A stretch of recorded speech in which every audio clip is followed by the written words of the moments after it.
Mythos Busters, investigating the mystery, monsters, and madness of Arkham Horror, the card game. And then the monster says to the other monster, "That's not my tentacle."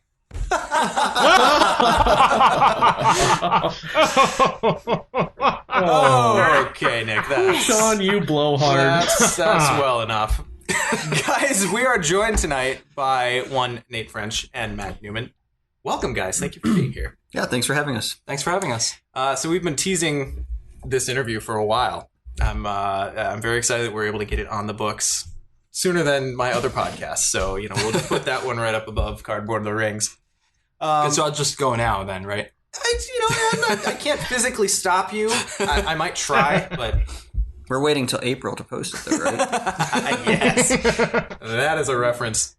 So, we just wanted to get you guys here and talk a little bit about the game, talk a little bit about yourselves. Obviously, I've chatted with both of you before, but a lot of our listeners are probably going to be hearing you for the first time. So, I think maybe to open, I would just ask, how did you get into gaming? How did you get into game design? Kind of what your basic history is? Sure. Well, I'm Nate. I guess I'll start. Got into gaming. I guess I've just always been a big fan of gaming. When I was younger, I played chess, and that's kind of probably the first kind of real game that I can remember playing really young, 4 or 5. Kind of as I grew up, all the kind of like Milton Bradley board games were a big part of kind of like playing with friends or with family and stuff, always trying to get people to play these games with me. What's your favorite Milton Bradley board game? Or what was? Or what one do you hate least now? Which one do I hate least now? I remember liking Risk a lot. I liked... I've always been a fan of Monopoly. I know that one gets ragged on a lot, but I think at its core, there are some really cool things going on in that game. Right on. Kind of going into high school, then got into D&D. The first card game I ever played was Spellfire back in the 90s. Just the TSR fan thing. Then finally, Game of Thrones was the game that got me kind of in the FFG and kind of the real hardcore hobby game market, and that one got me into playtesting, and then joined FFG in 2006 to work on the Game of Thrones CCG at the time. Then we converted the model to the LCGs, and pretty much each LCG then I've had some stake in various capacities up to Arkham. Your name's on a few things here and there. Yeah. Every now and then. How about you, Matt? Oh, wait, is Mousetrap Milton Bradley? Mousetrap was cool. Oh, Mousetrap was awesome. Mousetrap was fun to set up. Yeah, I don't was think fun there to was an take actual down. game there. It was annoying to set up. It was fun to take down. Yeah, it was I don't that even one remember if moment there was where you actually actually a spring the game. trap. You didn't actually play a Mousetrap. Right, no, you just set it up. Set it up, and then, So I'm Matt. So I've been with the company for about a little over 4 years now. Started in December of 2012. As far as my history, I've kind of, again, like Nate, always been into gaming for a long time. My dad is actually a board game designer of some renown, Al Newman. And so I kind of got into... I did not know that. No, I didn't know that. Yeah. What games has he designed? He's made a game called Dark Minions for Z-Man Games. He's made a game called Winds of Plunder, which is like pirates on the high seas. His most successful game is a game called Dynasties. Okay. In some printings, it's called Sun Tzu. Okay. And it's like a 2-player strategy war game with no luck elements, all planning and strategy. Is really nice. Good. But anyway, that adds new context to all of his snarky comments on your Facebook yes, posts. it does. Yeah. So because of that, I've kind of always been into the industry and into the behind the scenes, like the design and development of games. And I always sort of fancied myself an amateur designer for a long time. And then when Lord of the Rings, the card game, came out, I was doing... Drink? Yeah. I was doing scenarios for that. I was doing like my own custom scenarios, and then I got hired. So then I started making my own actual scenarios, and that was awesome. And then we had the opportunity to work on Arkham Horror, the card game, together, and it's been awesome. Excellent. Yeah, it was a really fun process working on this game. So Yeah, definitely. So I think So obviously, kind of laying the baseline there. Now, one other thing that I wanted to bring up just briefly, and this is probably actually better to save for a tangent, but we're going for it here anyway, is Nate, I know in talking with you in the past, you're actually at least we're into chess pretty heavily, or into poker. Yes. Well, I found that really interesting because, I guess in my little bubble, once you get into the games that are kind of more mechanically complex, maybe those ones that are more mechanically simplex, but still, obviously, chess is a deep, deep game. But I mean, I just kind of always assumed that those might not hold as much interest for someone who gets into the deep side. So what's kind of still there for you? Yeah, I think it's kind of what you touched on, is that because of a lot of the mechanical complexity is stripped away, I appreciate the games for their strategic complexity and the challenge of playing a game that other people study very, very seriously. And both chess and poker fall into that. There's a lot of literature written on both things. There's a lot of training stuff on the internet that I follow. I listen to strategy podcasts and play regularly, both in a league and in tournaments. And it's kind of, I think for me, it's the enjoyment of seeing something that I could work at and track myself improving and feel myself getting better. Whereas kind of, if you're playing a CCG or an LCG kind of at the tournament level, you can get that same experience out of it. But kind of because I work on all of our games, I'm not able to compete in them. So it's kind of, I think it scratches the competitive itch for me. And it also does it in a way that, because it's slightly different from what I work on, it still feels like a hobby to me, where it's like after work, I go and I sit down in a poker game, and I no longer feel like I'm working in the same mental space as when I'm working on card games at work. So it's refreshing and enjoyable. And I think it's because of that slight remove that it's not, I'm just going and playing a CCG by another company. I'm playing a different type of game, and it's both different enough, but it's also kind of just satisfying for on the strategic level and interacting with the other players who take the game seriously. So yeah, and it's I'm sure it's got its own community that's probably bigger than anything that I'm used to dealing with, because chess is just huge. And poker is huge because there's money in it. Whereas for me, when someone turns to me and says, "Hey, do you want to?" I'm doing poker night. Like Brad's like doing a poker night, and he invites me, and I'm like, for me, because I'm so bad at poker, that's kind of like turning to me and saying, "Hey, would you like to give me $10?" I am right there with you. I had one night when I was like 20, 21, I had a friend invite me to a poker night, and I swept. And I've never, ever, ever played good poker again. Yeah.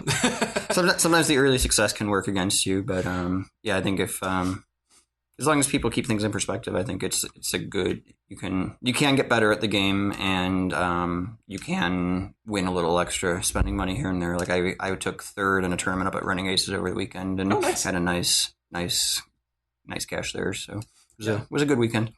Awesome. So, sorry, bring it back to kind of more relevant to the subject of this podcast anyway. Yeah, you don't want to get me talking about poker. Other podcasts have fallen into that trap before. The rabbit hole.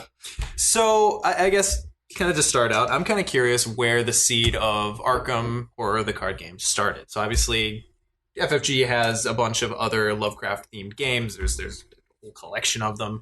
There used to be the Call of Cthulhu card game, which I'm pretty sure you worked on that at some point. Yeah, I worked on that kind of right around the same time when we transitioned it from a CCG to an LCG. Okay. That was right in that era when both Cthulhu and Game of Thrones were the first two LCGs. And yeah, the transition was one of the projects I worked on, like the initial core set for that game. So. Sure. So where did Arkham Horror LCG start? Kind of what was the seed?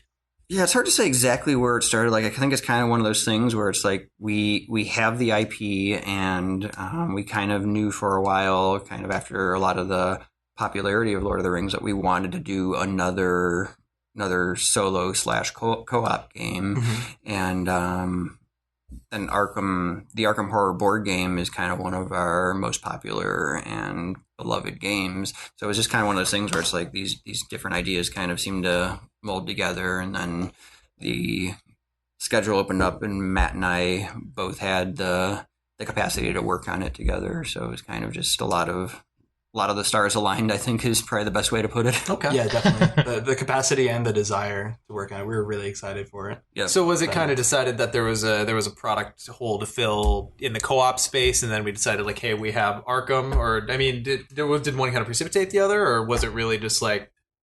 Yeah, it was kind of, I mean, we knew from right when we started working on it that we were going to do it as a co-op, slash solo game. Like that was just part of the original vision pitch that when we put it together, that was like, it was just wrapped up with the whole CCG or LCG meets RPG thing. Sure. And part of that is just, the players are working together, and we didn't want to do a game with like an overlord or anything. We still wanted the game to kind of run itself. So yeah, that was right from, once we knew we were going to go down the project, that was all part of it. So Yeah.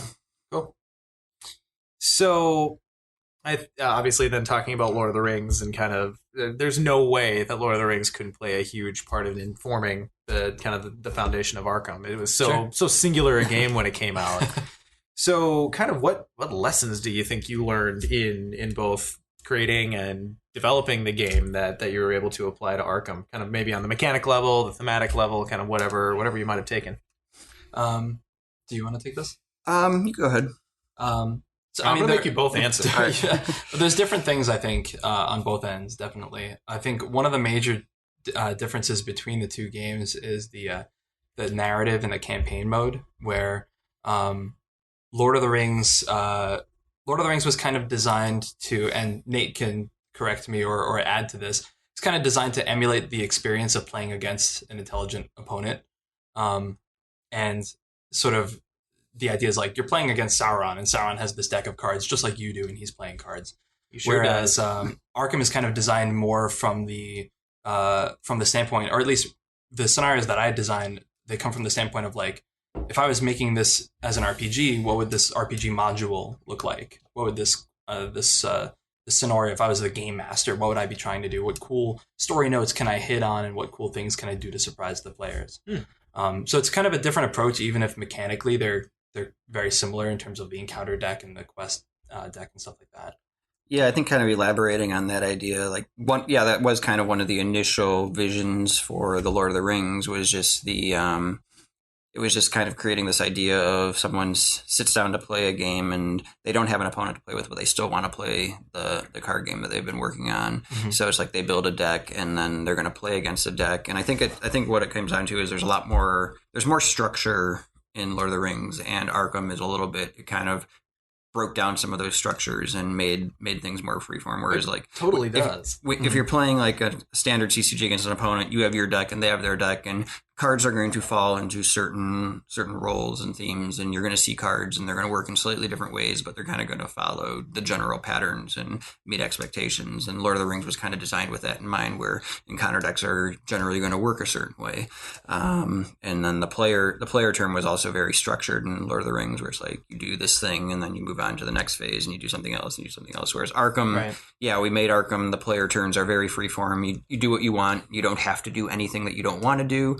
And kind of from the encounter deck, we kind of just like, let's design the cards and make them do what we want them to do. And kind of whatever the scenario demands, there's going to be a way to make the cards that can tell that story. And we just tried to build a very, very robust kind of foundation that we could do a lot of different crazy things on.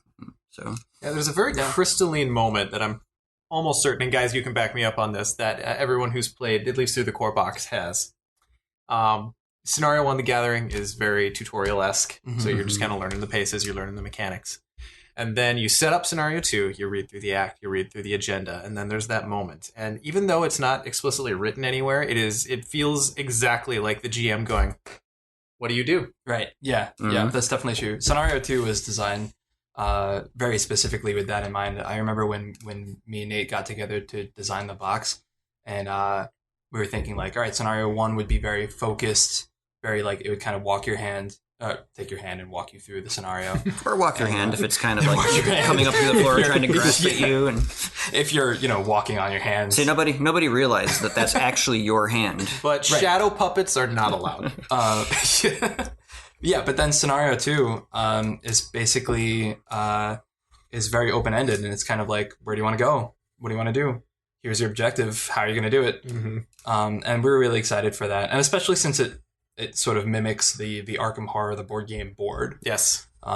It emulates the feeling that Arkham Horror, the board game, had when you start that game, and you think, okay, what do I do? Where do I go? I know there's almost a moment of panic. Right. Yeah. But then another evolution from Lord of the Rings, I think, is the quest deck from Lord of the Rings turning into 2 decks, the act deck and the agenda deck. That's something that me and Nate are really proud of. How it lets you tell different stories every time you play the scenario, because when the act deck is advancing quickly, that's one story, and when the agenda deck is advancing quickly, that's a different story. And we just really like that system. Yeah, and the way they line up differently is it's a cool kind of touch that this game has. One other it's a really small change, but I think it adds a lot just to the experience that everybody can have when they're playing it, is just the very simple change that each player draws their own encounter card. I think that makes a big change. Yeah, it's very important just to keeping everybody motivated and connected to the game, instead of just one player drawing cards and reading off and explaining what they do. It's like, this is my card, this is what's happening to me, and it keeps everybody who's sitting there invested and connected to the experience, and I think that's really important. Well, I think it's a brilliant addition, because it kind of automatically just inherently addresses the scalability issue that sometimes Lord of the Rings can have, because the default in Lord of the Rings is, this affects the board. Right. Mm-hmm. Sometimes it'll target a player, but that's actually the exception, not the rule. Whereas in Arkham, this will affect you unless it says otherwise. Yeah. Peril's right in there, and definitely. And I think, especially coupled with the fact that you're controlling just one character and not like a full party of characters, that really adds to the feeling that I am in the shoes of this investigator, walking around and doing stuff. Bad stuff's happening to you, and walking hands when walking on your hands and that kind of thing. Scott, did you have a question? I did. So, I mean, you've talked a lot about the role-playing element. How did the Chaos Bag become a thing? Were you trying to simulate a D20, or was there something else going on there? So yeah, I think originally when we were pitching the idea of like an LCG meets an RPG, one of the things, like one of the major factors in RPGs is like the major source of tension is you're always performing some kind of skill check to see if you succeed or if you don't succeed at whatever you try to do. And we wanted to emulate that feeling. And we're never really tied to a specific way in the original vision. The how was never fully established. It was like, we'll figure out a way that we can capture the essence of what a skill check is. And eventually we tried a few different things, and can you talk about any of the things that didn't make it to the table? Yeah, probably. I think that's probably, we're not really supposed to talk about kind of the developmental procedures. Yeah. But yeah, the Chaos Bag was kind of the favorite execution, and it also kind of did hark back to the Arkham board game and drawing the monsters out of the Monster Cup. So there was kind of that tie-in plus the fact except you never ever enjoyed drawing the monster. Occasionally you can be pleasantly surprised by what comes out of the bag. Yeah. I think pretty much as soon as we did the Chaos Bag for the first time, we were like, this is the one. Like this is the system. Yeah, that's cool. Yeah. It just felt really good. Is there anything the Chaos Bag has afforded you in like ideas wise that maybe other things didn't? Like, let's say dice? Yeah, no, definitely. Like, I mean, one of the greatest things about the Chaos Bag is that its contents are completely amorphous, and we can change them, at a moment's notice from scenario to scenario, or from campaign to campaign, or even with card effects. I mean, there's a lot of design space there to affect what tokens are in the bag, and also not just what tokens are in the bag, but what each token in the bag does from scenario to scenario. So it's just beautifully scalable and variable. Yeah, the scalability was the big thing. Like, I remember shortly after we decided to use it, Matt had the idea of like using it to capture the different difficulty modes, and like it's kind of there's almost like two different factors that go into that. One, you change which tokens are in the bag, and then two, you change what the special icon tokens all do. So you get between the two layers, you can make it as hard or as easy as you want, and like you can approach that with other mechanics, but just in terms of cost and efficiency and how much you can do it, I think this one really allows the most flexibility, and that was kind of why we went in this direction. It also has the benefit of being like a completely novel approach. Yeah, for sure. Yeah. And easily, at least from my protrusions into the community, it is the most pimped out piece that people are working on. Yeah, It's like definitely. if there's something that people pimp out or get something special, it's the chaos bag. Someone in the graphic design team showed me that they had these coin cases, like for coin collecting. And I ordered them, and they're amazing. Yes. They're really cool. I like to use one of my socks, but I'm kind of weird like that. But maybe there'll be a giveaway at some point for an authentic Nate French sock. Suck bag. Oh, jeez. The chaos sock. Well, we have our episode title. It's, The sock it's bag. chaos sock. Chaos sock. I like it. I feel too like the chaos bag kind of brings something that, let's say, a die wouldn't, where you roll a die, it lands on a face, and you're like, oh, the die did this to me. But when you reach in the chaos bag, you are taking the token out. You are the reason you passed or failed or grabbed the tentacle. So there's kind of you hate yourself definitely. if you fail. And there's a moment of tension when your hand is in the bag, and you're like, oh, please don't be the tentacle. Please don't be the tentacle. Please don't be the tentacle. And then you pull your hand out and. Now, is that the official term for the autofill token? Yeah, Or is it, okay. well, I mean, I think the official term is the autofail token because that's pretty much what I've Yeah, called it in the rules and whatnot. Fair but- enough. we've also encountered some pretty vulgar terms for it. We probably can't repeat on the air, but No, those you can share. Like we're working for our explicit tag here, so It's funny that I think we pretty much made the decision not to name the the different symbols in the text because they're only ever going to be called out as icons on cards anyway. So by not naming them, I think not naming them, the strength there is that we have talked about in different scenarios, they're going to represent different things. Like there might be one scenario where a symbol represents hubris, and there might be another one where it represents guilt, and another one where a symbol might represent like jealousy or envy. And like if we can theme them in a million different ways and not if it was named, people would, if like this was the terror token and another one was the insanity token or whatever names we gave them, then that would color how people interpreted the effects. But now those effects, we can use them to represent different things based on the scenarios. And from time to time, people might notice like, oh, this token is always associated with this type of experience. And this kind of could be a cool thing for people to look for. It might be something in the Dunwich. Oh, wow. Maybe, possibly. Yeah, I think you just maybe intentionally or unintentionally created the premise for a blog. What did these tokens What do mean? the tokens mean? Well, I think it's worth saying too that they're not always going to mean something. Like I think in that, the core set, they're basically sometimes Sometimes we a need token them- is just a token. Yeah, sometimes we just need it to perform a mechanical function that like 1 out of every 17 times this effect needs to happen. But there might be times where throughout a campaign, one of the tokens does take on a specific theme, and as it gets added to or subtracted to the bag, it actually means something deeper with what's going on in that campaign. So. Yeah. Interesting. Ian, did you have any ones that you wanted to bring up? Yeah, I was kind of curious about the genesis of the classes. Like in the other Arkham Files games, investigators are just kind of their own set of skills and whatnot, but not necessarily grouped into a class. So I was just curious how you settled on those particular like 5 classes and just how that process kind of came about.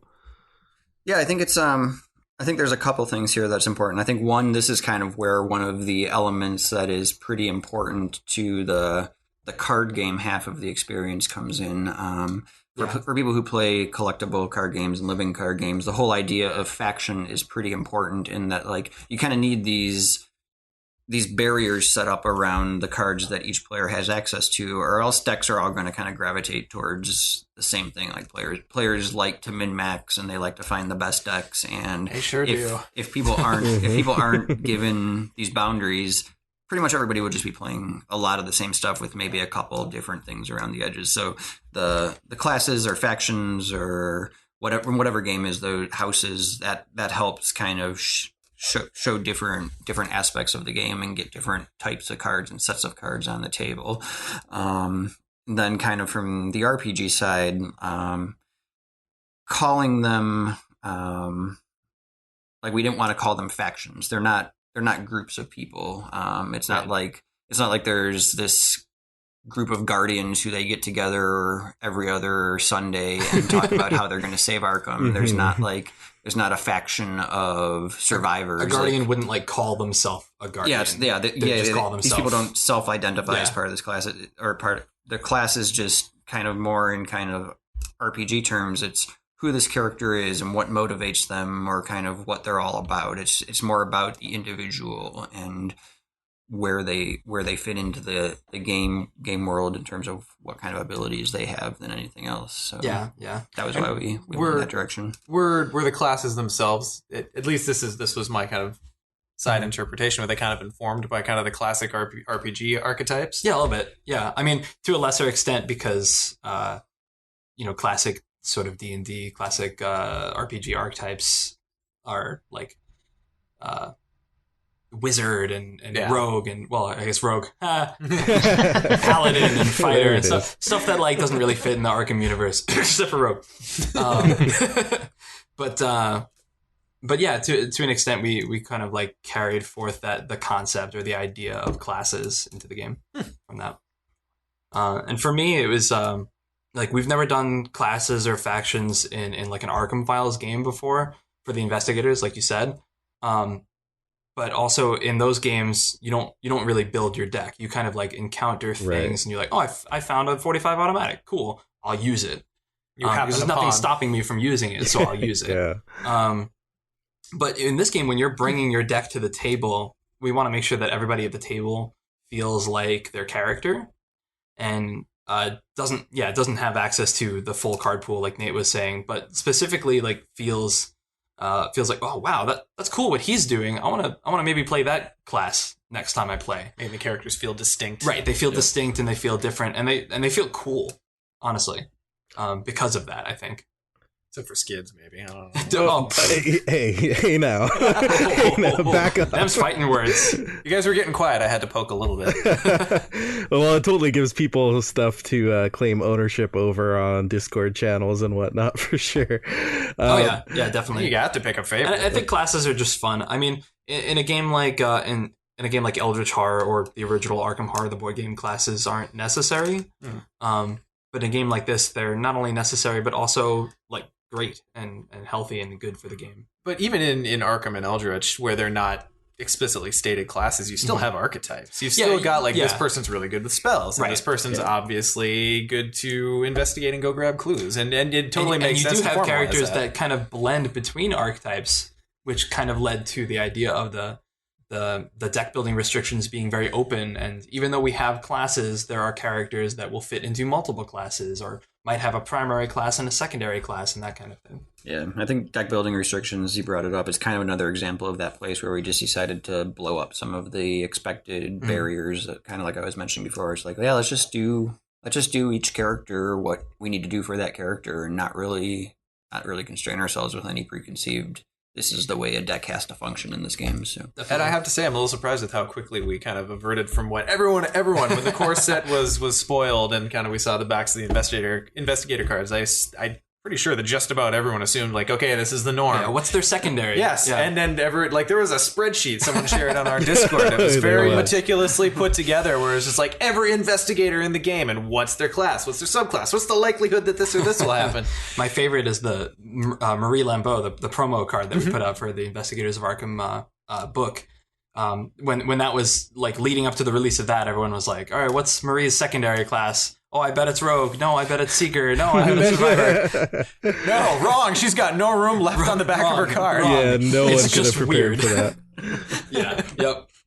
So yeah, no, I mean, I think that's cool, because I think, I think probably Netrunner is one of the closer comparisons we could draw to an LCG with those kind of distinct identities and deck building rules. It took them a while to kind of break out of the box. And actually, Netrunner, at least for runners, runner identity was one of the sources of inspiration for us as classes as well, because like runner identities in Netrunner are kind of based on their ideology, as well as their playstyle, and that kind of suits Arkham characters as well. Yeah, awesome. Now, so obviously it's pretty easy to draw to the four different classes the lines between Guardian is kind of like a warrior, and Rogue is kind of like a rogue, as you so aptly pointed out. No. Where did Survivor come from? Was it just kind of a catch-all? Like when I was going through and like kind of speculating who would be what, like everyone ended up as a survivor in my book. So how did you not just get to that point? Survivor came from the sort of the need for a, like you said, like a catch-all class, but also a class for investigators whose career paths or whose backstory led them to a point of complete and utter unpreparedness. And so that's kind of where it came from. And I think at one point we thought maybe they'd be neutral, but then we decided to make a class for them. And as soon as we did it, it made perfect sense. It's the second best class, so. Well, I know what your favorite is. Well, I mean, it's no secret. I like the Diana class. Yeah, the Diana class. Yeah, I think Survivor is kind of one of those classes that emerged more like just straight from the source material. It's like we didn't really have we wanted to have a fifth class, and it was kind of like there was no kind of preordained here's the class we need, but just kind of looking at what was there. It's like kind of like this is what this group of people started to look like, and kind of just by looking at some of the people who we pigeonholed for like here's kind of the last set of classes, and yeah, some of the common themes of they're normal people, they find themselves in over their head, sometimes they get lucky, sometimes they're just kind of that last stand desperation, they find that inner strength. Just Survivor was kind of just what emerged kind of naturally from looking at the group of people that were put together there. Definitely. And it seems to fit the ones that were chosen for it so far. You've got Ashcan's pretty much homeless, right? Like you guys called him a drifter, but he's a hobo, right? I think whether or not he has a home to go back to is kind of well, if you, I mean, here. you use the term drifter and hobo, and if you look to the band Whitesnake, the original version of Here I Go Again did use the word hobo, like a hobo, and then they changed it for the radio version, then they re-recorded it in 1987 from hobo to drifter. So the terms have been used interchangeably in a very, very popular setting before. And Damn it, now you know. Nate French, you were a comedy rogue. That was a complete sneak attack. And this has been the Information Hour with Nate French. And you were so candid at first, I thought you were making a completely legitimate point. Well done. I like to play through the Gathering scenario as Ashcan Pete as the backstory to why he has no home. Oh, Meta. that's next level right there. Mind blown. So, you guys, do you have any other questions kind of while we're talking about classes at all? I guess while we have you on the spot, is there a particular class that you claim or have a particular affinity for? Yeah, definitely. So my favorite class is Seeker. And that's partially, I think, because at least out of the core set investigators, my favorite investigator is Daisy. So I just got really familiar with the Seeker cards and the Seeker playstyle. But then I also really like Rex in the Dunwich box is probably my favorite in that box. So it just kind of like kept going from there. I really like the Seeker playstyle, and I really like the idea that you have to find an intelligent solution to a problem, even if that problem is a huge slime eyeball monster that is killing you. It for some reason that appeals to me greatly. Yeah, I'm probably gonna have to go rogue. Nice. I do like kind of some of the gambling risk taking elements of the class, and I also like some of the grief cards. I was always pushing Matt to make. I wanted to make things more and more, being able to grief my partners, and he was always fighting back there. And some of the cards that kind of came out of those arguments turned out to be really fun. So just kind of that like. I'm in this for me. I was about to say, are there any that you can name at this point? I'm out of here. Yeah, that was one of the ones that we enjoyed a lot in testing and development. Awesome. So Yeah. Plus, there's all the poker themed cards. yeah, the poker was kind of, I guess, that was pretty direct. Like, here's something I do, and it's showing up in the game now. So Yeah. Real So- quick, as a quick aside, go on, Matt, Intelligent Solution is what I renamed my shotgun card in my Roland deck. So, not only Seekers, man. Not only Seekers. Well, he is, part seeker, so we'll call it Yeah, good. the small part. So I was curious, is there any kind of thought process or any kind of deliberate, I guess, plan behind which investigators you chose for the core box, what you're choosing for Dunwich, what you're choosing for other releases? Like, kind of, is there a thought process behind it, or is it just kind of like, oh, pick one up, pick another one that balances it? There is, but it's not always going to be the same for every box. Sure. So it's kind of something that, again, I want to keep players on their toes and keep them guessing. For Dunwich, it stemmed from the desire I wanted those 5 investigators to have those like 5 cards that they could pull from any class. So I kind of went and looked at, okay, who's clearly a rogue, but is also kind of a little bit of everything else too. And like, who's clearly a seeker, but also kind of a little bit of everything else too. And that's how those 5 investigators were chosen. But that won't always be the logic going forward. Sometimes, there's it's kind of one of those things where it's kind of like there's a lot of consideration that goes in up front, but then also kind of along the way, a lot of things happen that may cause us to have to adjust that initial kind of, here's the plan that we had, but maybe for art reasons or something, we have to change to another class, or someone might be like, hey, it would be really cool if we put this character in the next box, right, because of this thing that's going on. So it's like kind of, we can't just kind of get rigidly locked into a plan and then follow through on it. Like there are factors that are outside of our control that we have to be pretty flexible as we're developing these sets. So it's kind of a plan with a lot of built-in wiggle room to adjust to outside concerns and requests. So there are a lot of other considerations that are made from outside our department too. Like, for example, if we have 3 Arkham Files products all coming out in a 3-month period of time, we don't want, Ashcan Pete to be the new investigator in all 3 of those products. I don't think anyone would really complain about Duke specifically. Another consideration that was made for the Dunwich box, for example, is if you look at the core set investigators and the Dunwich investigators, there's 1 male and 1 female character for each class. So that was another consideration that we made, just kind of like right off the bat. Just flippy flop. Yeah, just make sure that there's as much diversity as we can fit in these boxes, even if there's only 5 characters in a box, just so that everyone feels like there's a character for them. That's cool that's a conscious decision to be making on the design side. So, actually, I kind of want to back up a little second because like I said, I've talked to you guys before, but kind of run us through the basic design process. So, like from idea to shelf, what's kind of the basic, how does a card game get made? Sure. All right.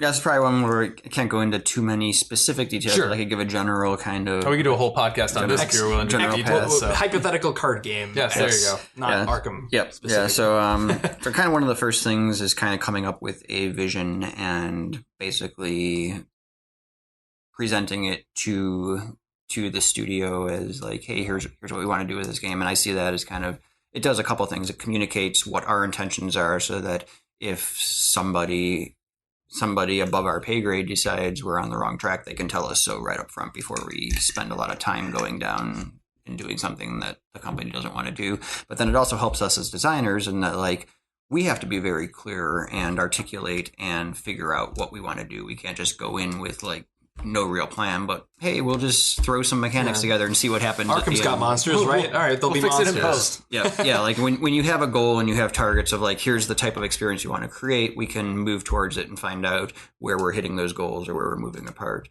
Right. Kind of from there, then we kind of start working on prototypes and pulling things together and just playing with blank cards and making up cards as we go along and kind of figuring out how different pieces fit together, trying things out and throwing them out. Is that where the famous? That's a fun experiment. Is that where the famous Nate French art comes in? Some of it, yeah. Some like of it, sometimes, definitely. Sometimes instead of writing out what a card does, I'll just draw a little picture on a card and throw it at Matt and be like, "This thing's attacking you," and Matt will have to figure out what it does. So, like stuff like that, like just kind of whatever whatever inspires like that is that's really just That could be a game by itself. Yeah. Here, this thing's doing something to you. Figure it out based on my drawing. yeah, like it's just you're playing and trying to figure out the mechanics, and then kind of you just start getting into a process of refining, using what works, throwing out what doesn't work. Eventually, you get to a point where you want to show it to some other people around the department. Then you kind of just each time you're collecting feedback, and this is the creative process of you have a draft, you show it to people that you trust, you get feedback on it, you iterate, repeat, and do that over and over. And the more cycles you do that, the stronger your product gets. You kind of grow from internal playtesting to external playtesting to a beta test, and these different stages you become more refined, start locking things down. Some point along the way you're writing the rules and bringing in editors and technical editors and writing the flavor text and having the story experts go over it, and then finally you get to the end, and then at the end it goes back in front of the studio for final approval. It's not too dissimilar from writing a story or an essay. And your rough draft is usually like not good, but then with every iteration that you do, it gets better and better and better and better and better, and you just keep coming back to it until it's really good. If that makes sense. Well, do you have a hard time figuring out when that is? Do you get to a point where it's a deadline and you're like, all right, I got to put it down. I can't fiddle with it anymore. Well, I think that deadline is different for everybody. But there's kind of like a midpoint deadline where we stop playing with index cards and make actual cards. And usually that's around the time that it's like, okay, yeah, we have a game. We have a game here. Interesting. So, and I'm sorry, guys, that I'm all up in this. Did someone else want to ask a question? Yeah, way to monopolize the question, Sean. They're at a complete disadvantage because I've got all the visual cues. Yeah. All right, I'll jump in. There you go. How does balance differ in this game compared to other games you've designed? Like, especially competitive games versus kind of this co-op type game. Well, you have kind of two different types of balance, right? You've got the scenario balance and you've got player card balance, and they're kind of two completely different fields. The interesting part about player card balance in this game is that you have experience points and level up, which is something that we've never really done in an LCG before. So in most of our LCGs, cards are designed with the idea that there will be some that are more played than others, but in some way, shape, or form, they all have a role. They all have a reason for existing, and they're all good. But in a game with levels where, a level 5 card and a level 1 card, when you compare the two at each other, sometimes they are very different, and sometimes the level 1 card will be better than the level 5 card, but for the most part, that level 5 card should feel like I spent experience and I earned it, and I want it, and it's good. And sometimes it will be a straight upgrade of an earlier card. So that's something that's totally unique that we've never really done before. Yeah, definitely. I think it allows more freedom and kind of just how far you can push cards, and you can go a little farther, and when the card has its 5 experience level on it, you can get away with doing a lot more than you could if like this card needs to be evaluated like every other card. The whole topic of balance is actually something where I'm kind of in a really just kind of in my own kind of personal thoughts on the topic and kind of where I'm at with what it actually means. And part of this is probably coming from my study of poker, is that basically in poker, if you have a balanced range in any spot, then you're playing in a way where your opponent is basically indifferent in how they react to you. And like if I am bluffing and value betting with a strong hand in a balanced way, it doesn't really matter. Since I'm balanced, it doesn't matter if where Matt falls on that. There's no way that he could take advantage of what I'm doing. So I think in kind of transferring this back to card game thinking, if a game is truly balanced, where every card is equally balanced against every other card, you also have this case of indifference, where since all the cards are perfectly balanced, it doesn't matter which cards I play. And I think that that's something that it's seen often as an ideal, but the reality of a perfectly balanced game where everything is equal would be pretty boring. So it's almost like balance might not be might not be the right word. If you just take out all the face cards from the poker deck. Yeah. It would be like if you're playing poker, but all the cards are equally valuable. Then it's kind of not much of a game there. So I'm kind of like you kind of end up with chess. Yeah, balance is a topic that I'm kind of I'm still trying to and still kind of working through what it really means and what people are really after when they talk about desiring balance. I think fairness might be a good word for it, where they don't want anything to seem completely unfair. In like you still want to be challenged, you still want to have kind of like one thing I've talked about with Matt both in this game and Lord of the Rings that I think is important is kind of the sense that there are highs and lows as you're going through the encounter deck. Like every card you pull off the encounter deck shouldn't be exactly the same as every other card, which if it was balanced, maybe it would be. But you want like these high moments of like, oh my God, I can't believe I drew that. But then you also need these to make those moments matter. You need moments of kind of relief where it's like I draw this card and it's like, oh, that was thank goodness I drew obscuring fog in a location with no clues. That really let me off the hook there. That could have been terrible. And this is probably something too where it's kind of like the presence of the weakness cards in the player decks also throw in kind of this spike in rivers of like you have good draws and you have bad draws, and it's kind of managing the ebbs and flows of the game. And if people feel like they're challenged, but they still have a chance, like if they get a little bit lucky and do things correctly, they can still win. But also you don't want it to be so overwhelming that it's like I throw down all my stuff and the encounter deck doesn't stand a chance. Like you don't want those extreme cases to happen too often. Every now and then, it's fun, but and you kind of want that range of like really struggling moments and moments where it feels like, okay, we're doing this, we're making progress, things are going well, and kind of move back and forth between those two. So I think you just poked a hole in every internet forum poster who's complaining about balance, because if you substituted the word balance for fairness, then all of a sudden it sounds a lot whinier. Not fair. That's true though. A lot of people, I think, when they desire balance, what they really desire is fairness.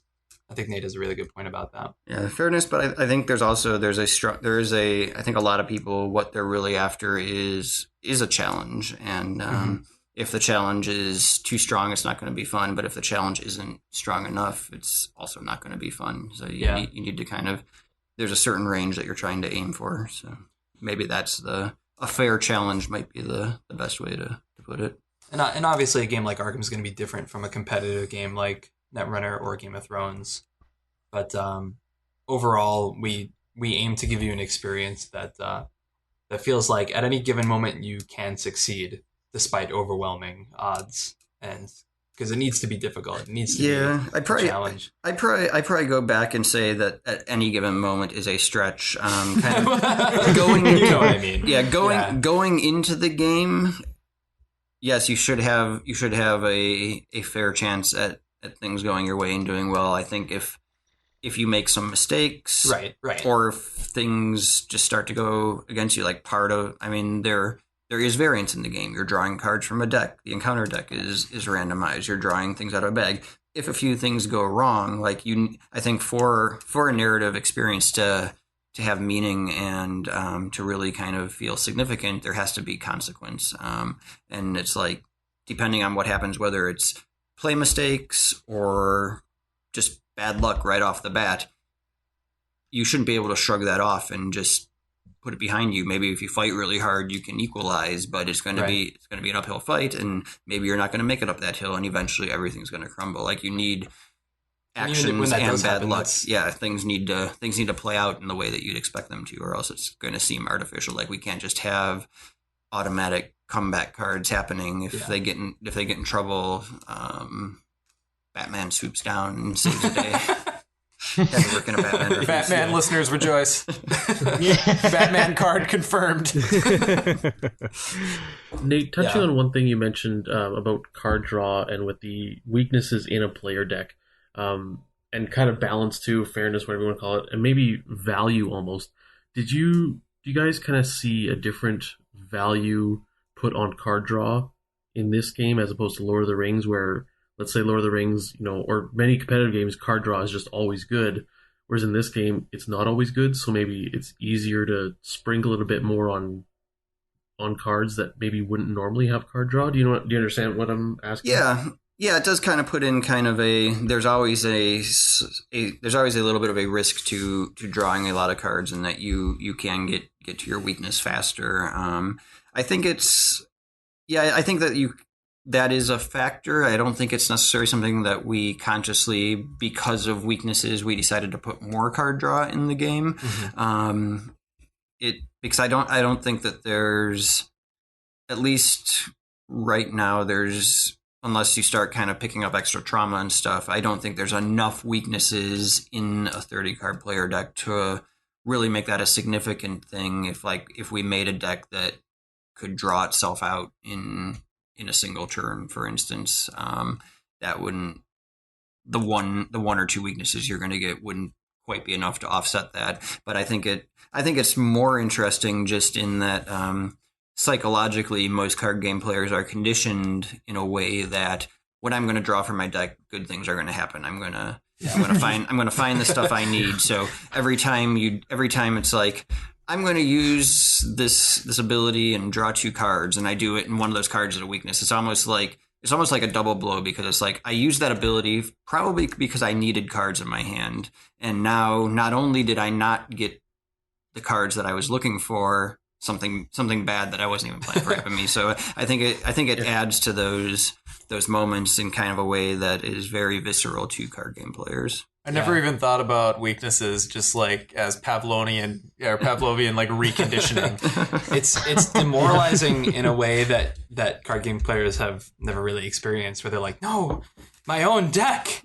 How could you do this to me? It does feel like a betrayal sometimes, especially when you're drawing on your last card with Agnes, as you probably shouldn't, but sometimes you do.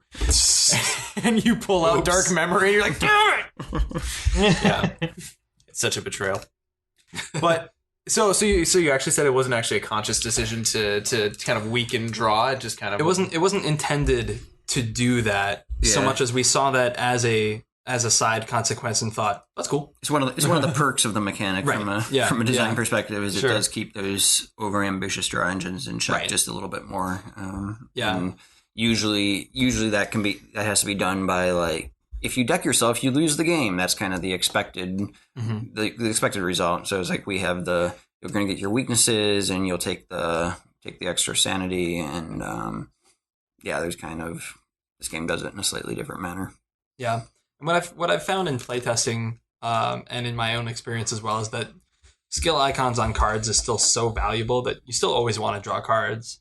As a fundamental, you're never going to be like, well, I'm never going to draw cards because there's weaknesses in my deck. You always need cards. Cards are fundamental. But there's still always that little nugget in the back of your head of like, oh, but if it's a weakness.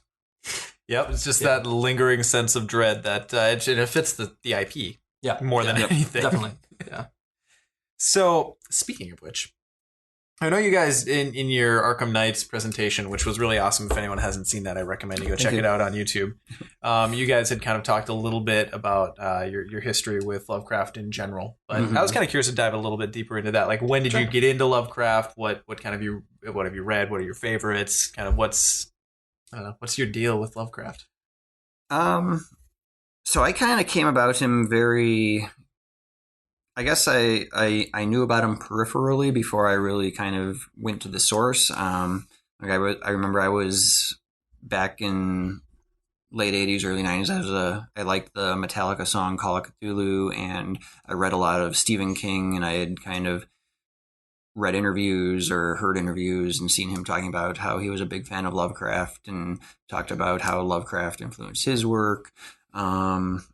And then it was really when I was hired by Fantasy Flight, and kind of from when they made the job offer, and I knew I was going to be working on Game of Thrones and Call of Cthulhu, I was already pretty well versed on the Game of Thrones novels. I had read them several times, but I had never actually read a Lovecraft story. So I went out and I bought three of like the Penguin Classic editions of Lovecraft's, like the 3 of them, I think together had all of his works in it. And I just kind of picked my way through those and read through it. And then working on the Call of Cthulhu game at different points, I kind of went back to those stories.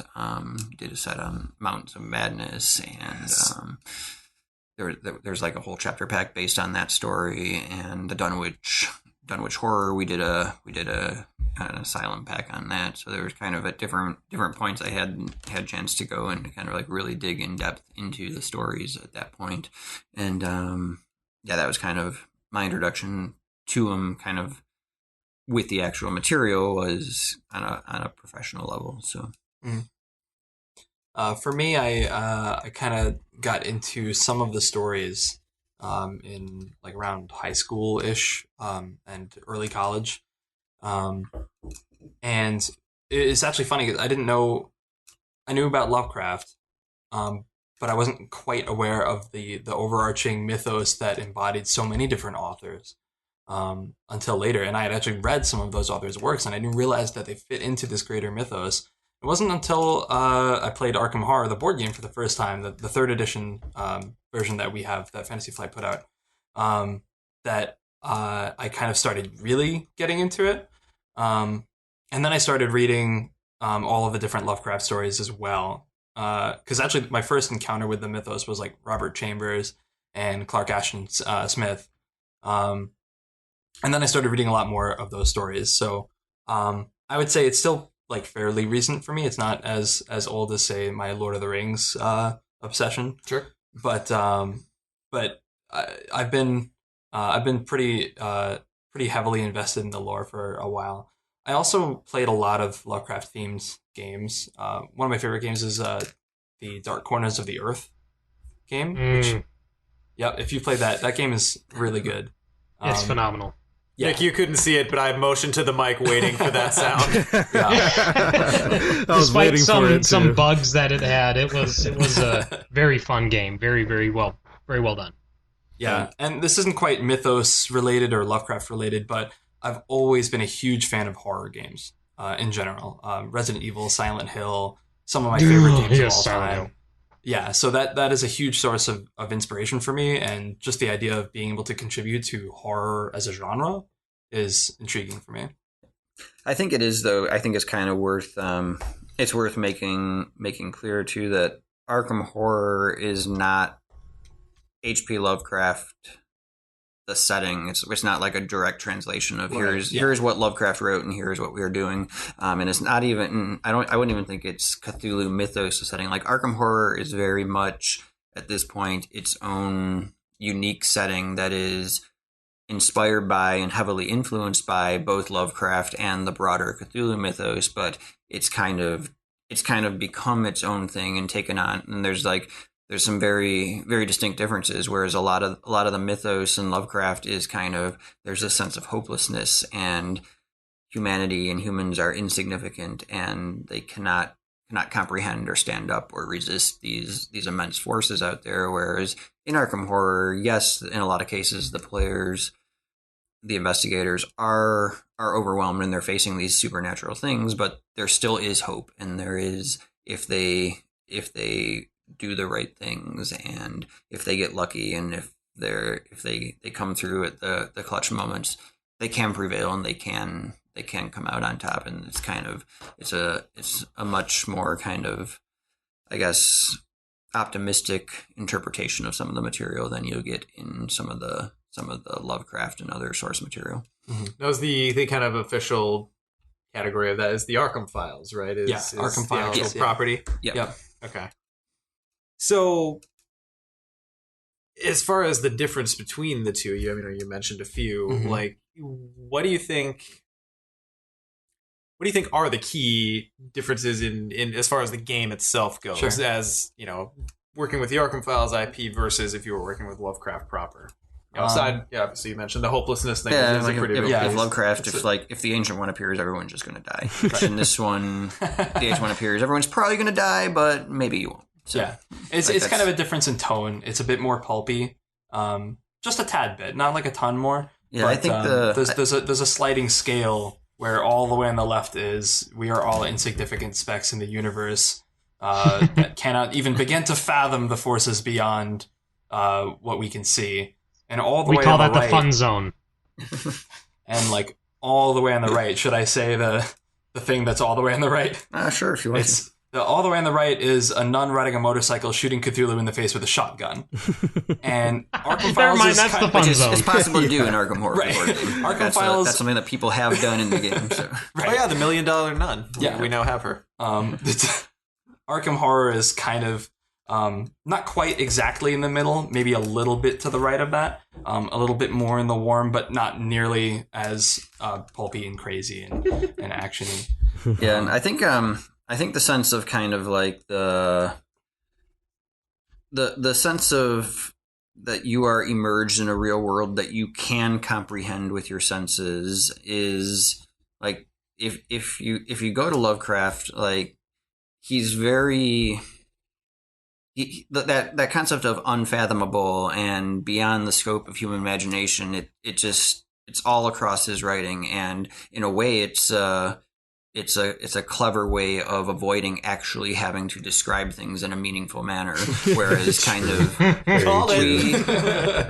what Arkham Files does is it takes some of this stuff as kind of like the initial inspiration, but it then tries to translate it into a tangible experience. Like you will see these monsters, and you can read about what they look like and smell like and maybe even taste like in the flavor text. So we're getting scratch and sniff cards then? Yeah, And you can shoot them in the face with a shotgun. yeah. So And they can die. yeah, so it's kind of like that, kind of taking that kind of incomprehensible and trying to make it a little bit more comprehensible and help take people there and make them feel it and experience. I think is something that the Arkham Files does in a slightly different way, and part of that is the difference between, I guess, just pure literature writing and what you need to make a game a fun experience in 2017. But I think part of it too, there is kind of a different emphasis on what we're trying to capture. Like if we wanted to create a game experience where nobody knew what was going on, we could do that, but I don't know if it would be that fun of an experience. Yeah.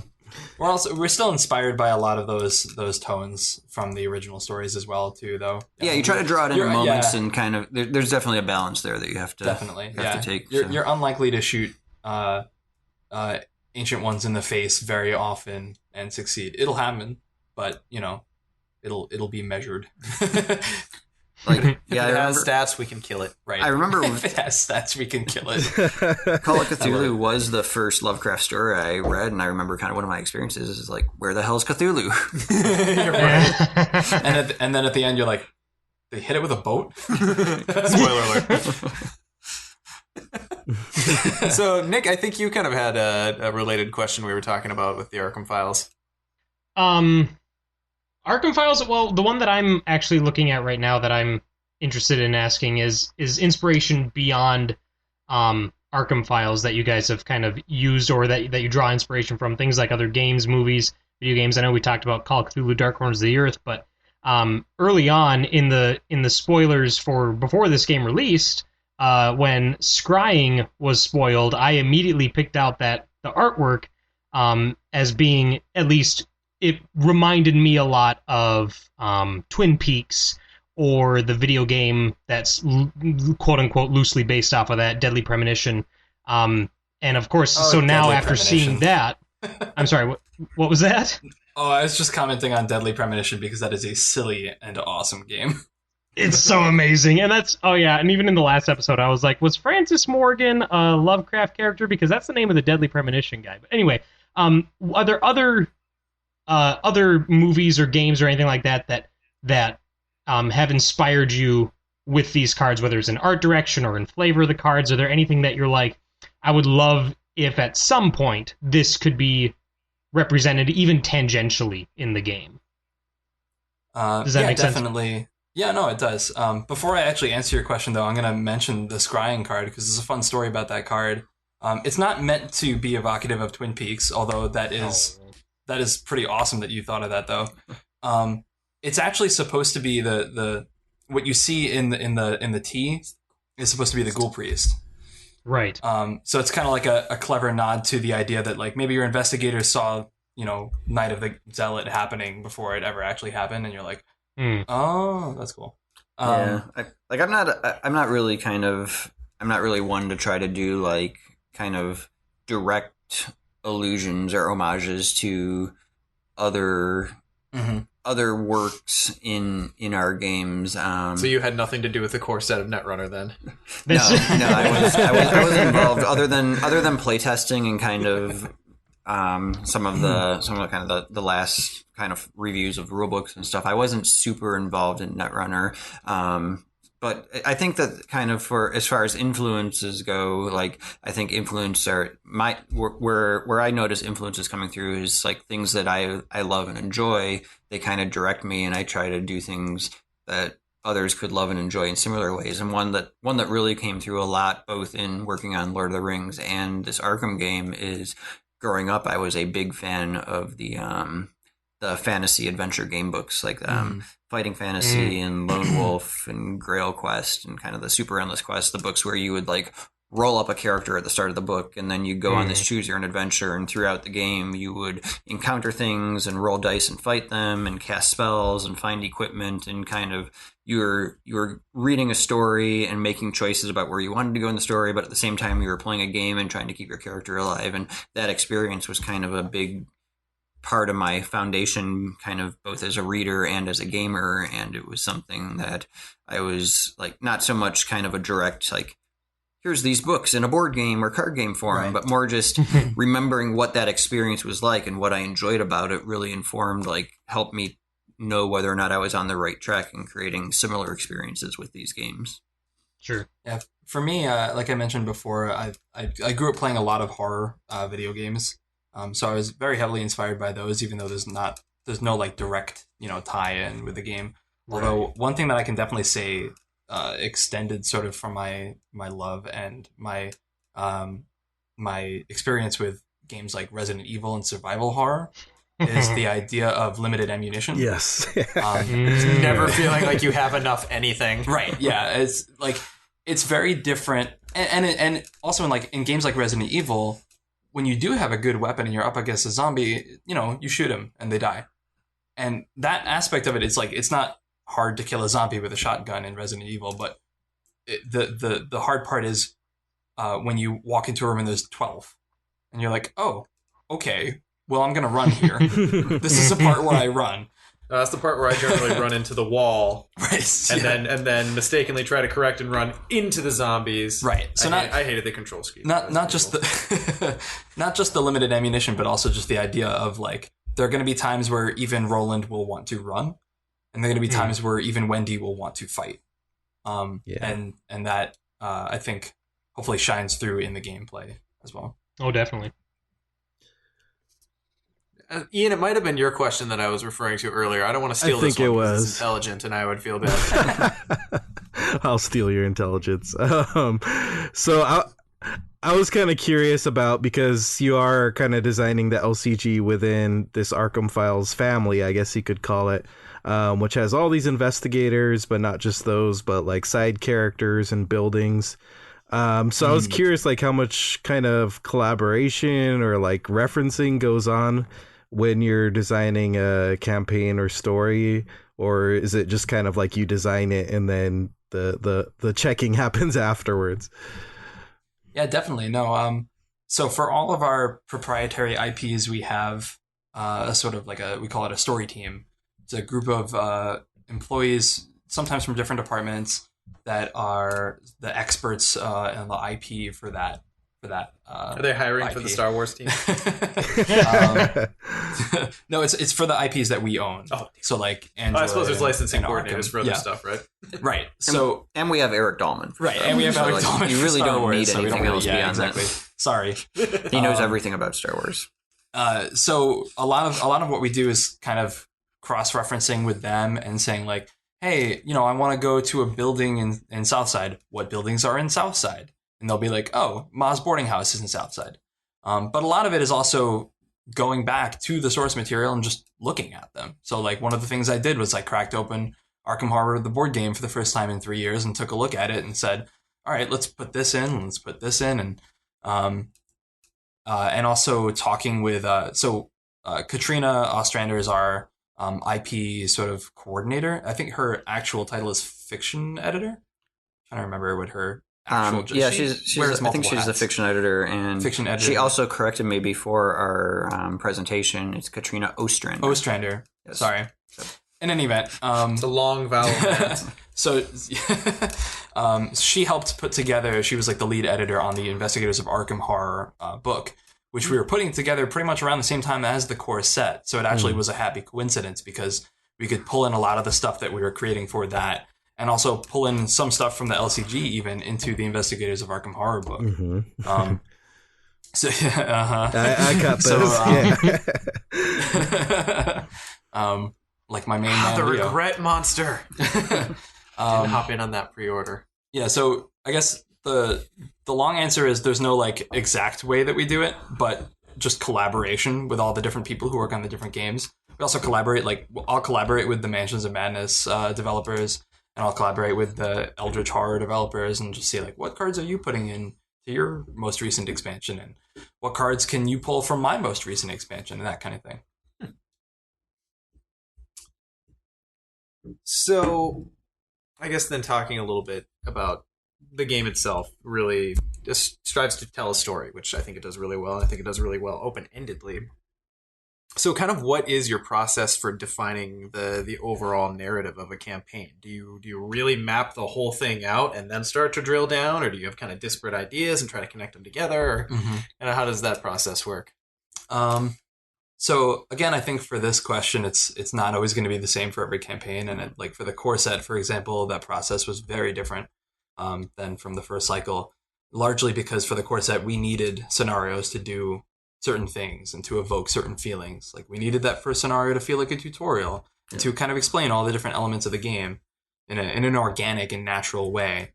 So we, like me and Nate, both right from the get-go, we were like, it makes a lot of sense to have you trapped somewhere and have to like find a way out. Start in one room where it's kind of like, here's where you are and you have to do this thing was kind of an important starting point, just to keep the scope scale small, simple and focused, and kind of gradually expanding so that the players could kind of grow up with the world that they were exploring. And I thought you had taken that straight from Portal 2.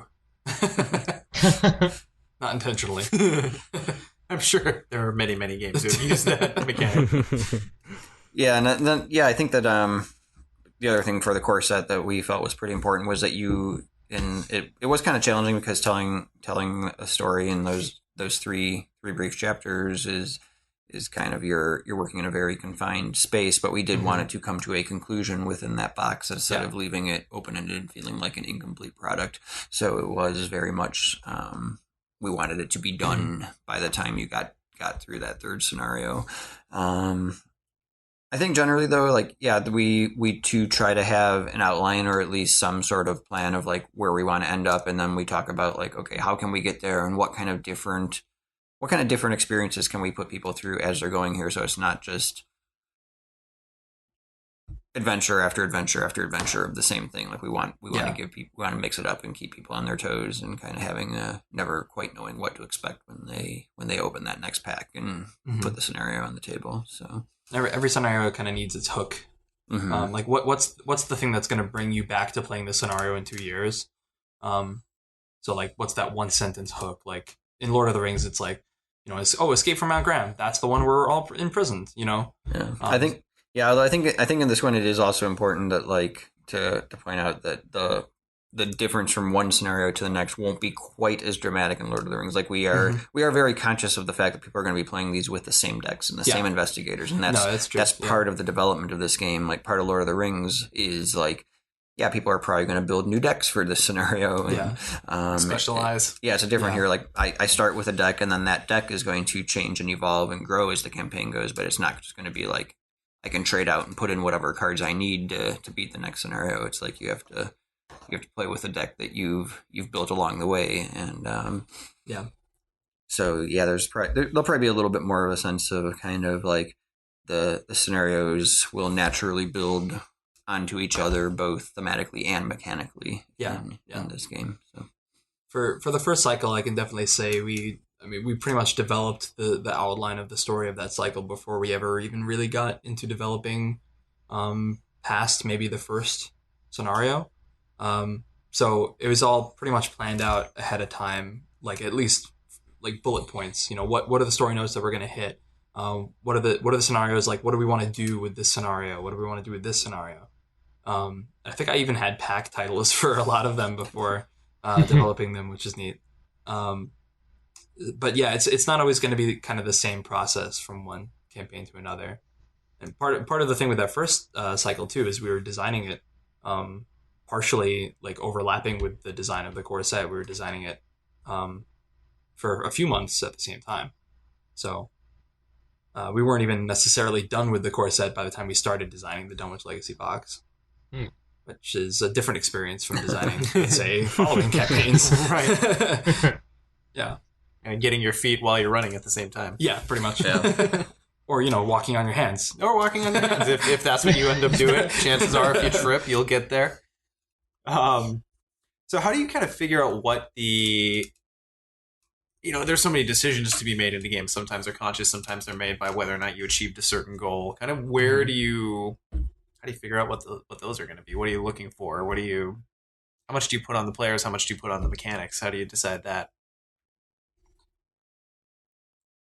Just kind of as far as like the deciding where they get to with the endings, or just how do you decide what the different resolutions kind of take you to, and kind of what those end up looking like? I think part of it is, and this kind of stems a little bit from what Nate was saying with the campaign mode in this game.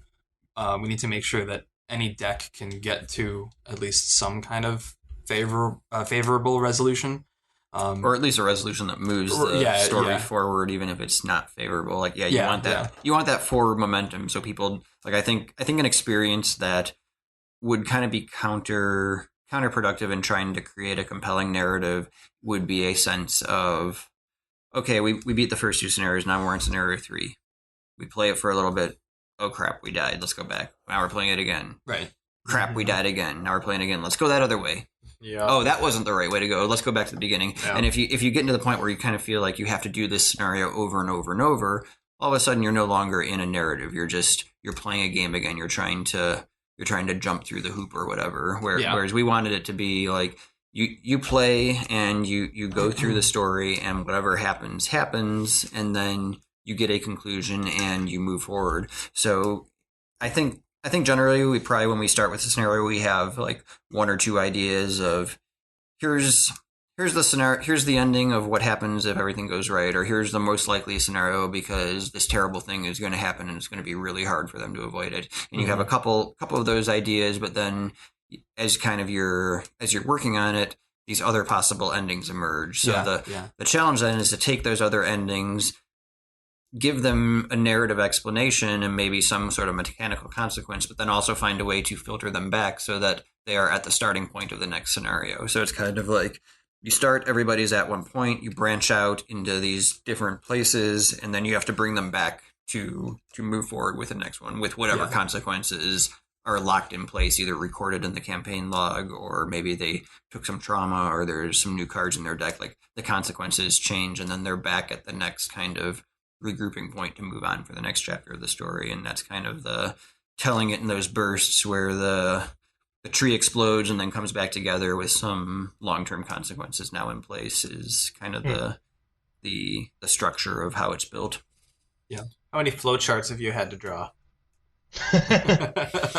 I've drawn a few in my time. I can't say I've drawn flowcharts. Like I'm more into drawing like the monsters and starting saying, this thing's attacking you. What are you going to do with it? Yes. I mean, overall, this flowchart is attacking you, Matt. It's important that you're still going to be running through the campaign, the Mythos packs of the campaign in the same order, because that's the order they're released. And it would be weird if you jumped ahead or whatever.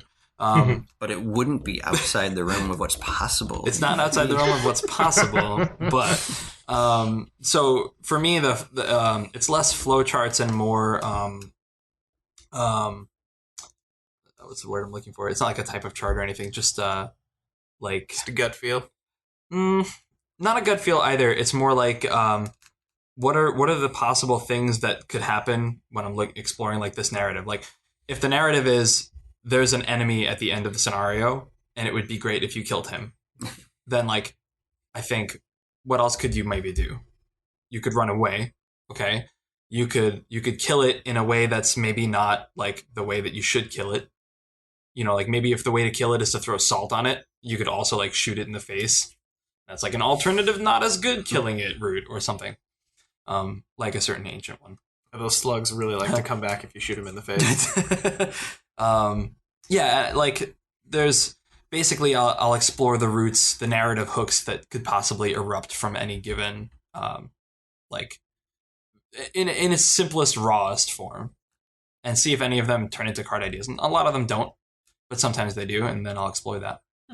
Yeah, one thing that I kind of like the whole idea of putting them together, and this happened both with some of the Lord of the Rings and but with this game as well, that it reminded me of was I wrote a few serial stories for the Call of Cthulhu card game when we went to monthly packs. There were 3 different short stories that were told in over the course of six 1-month releases, and putting those together, it was kind of just as a writing exercise. It was more challenging than it would seem at first glance, and part of like what I had to do was kind of figure out, okay, what are my ending points for each month? Like I want to end on a place where they're going to want to read ahead and know what's going to happen next, and also what are my starting points for the following month, and getting those all down, knowing I only have 6 pages, 6 one-page inserts to tell this story, and it's like you have these critical points that you need to get to,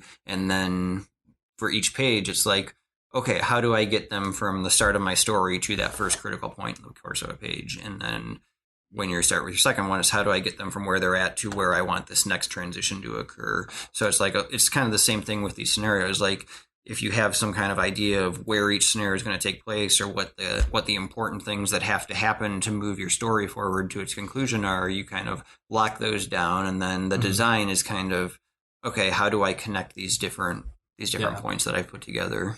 And you're kind of filling in that middle ground with the gameplay experience.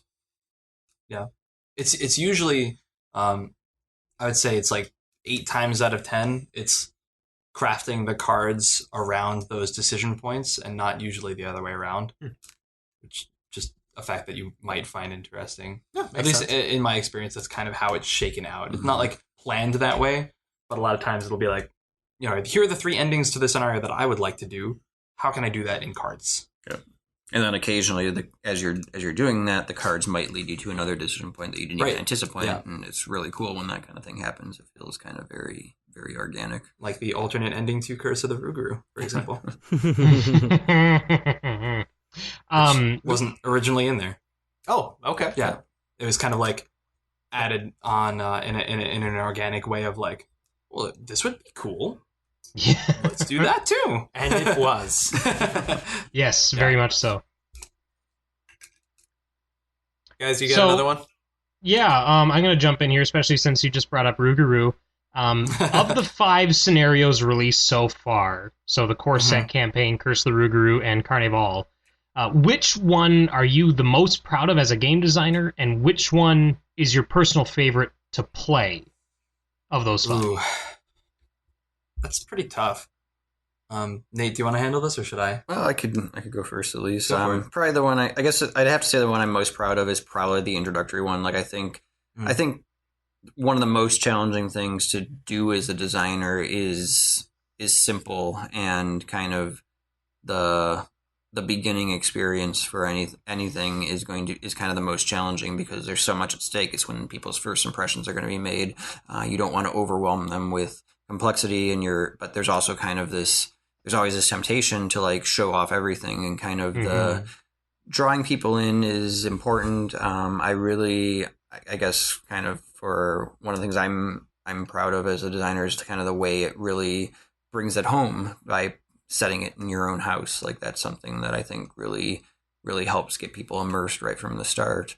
In terms of playing, and this is kind of one like probably part of why I enjoy it so much is because it was one that I didn't work on. I love Curse of the Rougarou. It's a lot of fun. Matt and Brad Andres worked on that, so kind of I can play it as a player, and I think just from that perspective, like playing a scenario where, like especially the first couple of times where I didn't know everything that was happening, I get that I get the real experience with the game. Whereas like I play the ones I've worked on, it might be, I'm not sure what card's going to come out next, but I still know what's in the deck, and I don't get that kind of sense of discovery as it goes on. You've seen the man behind the curtain. Yeah. You are the man behind the curtain.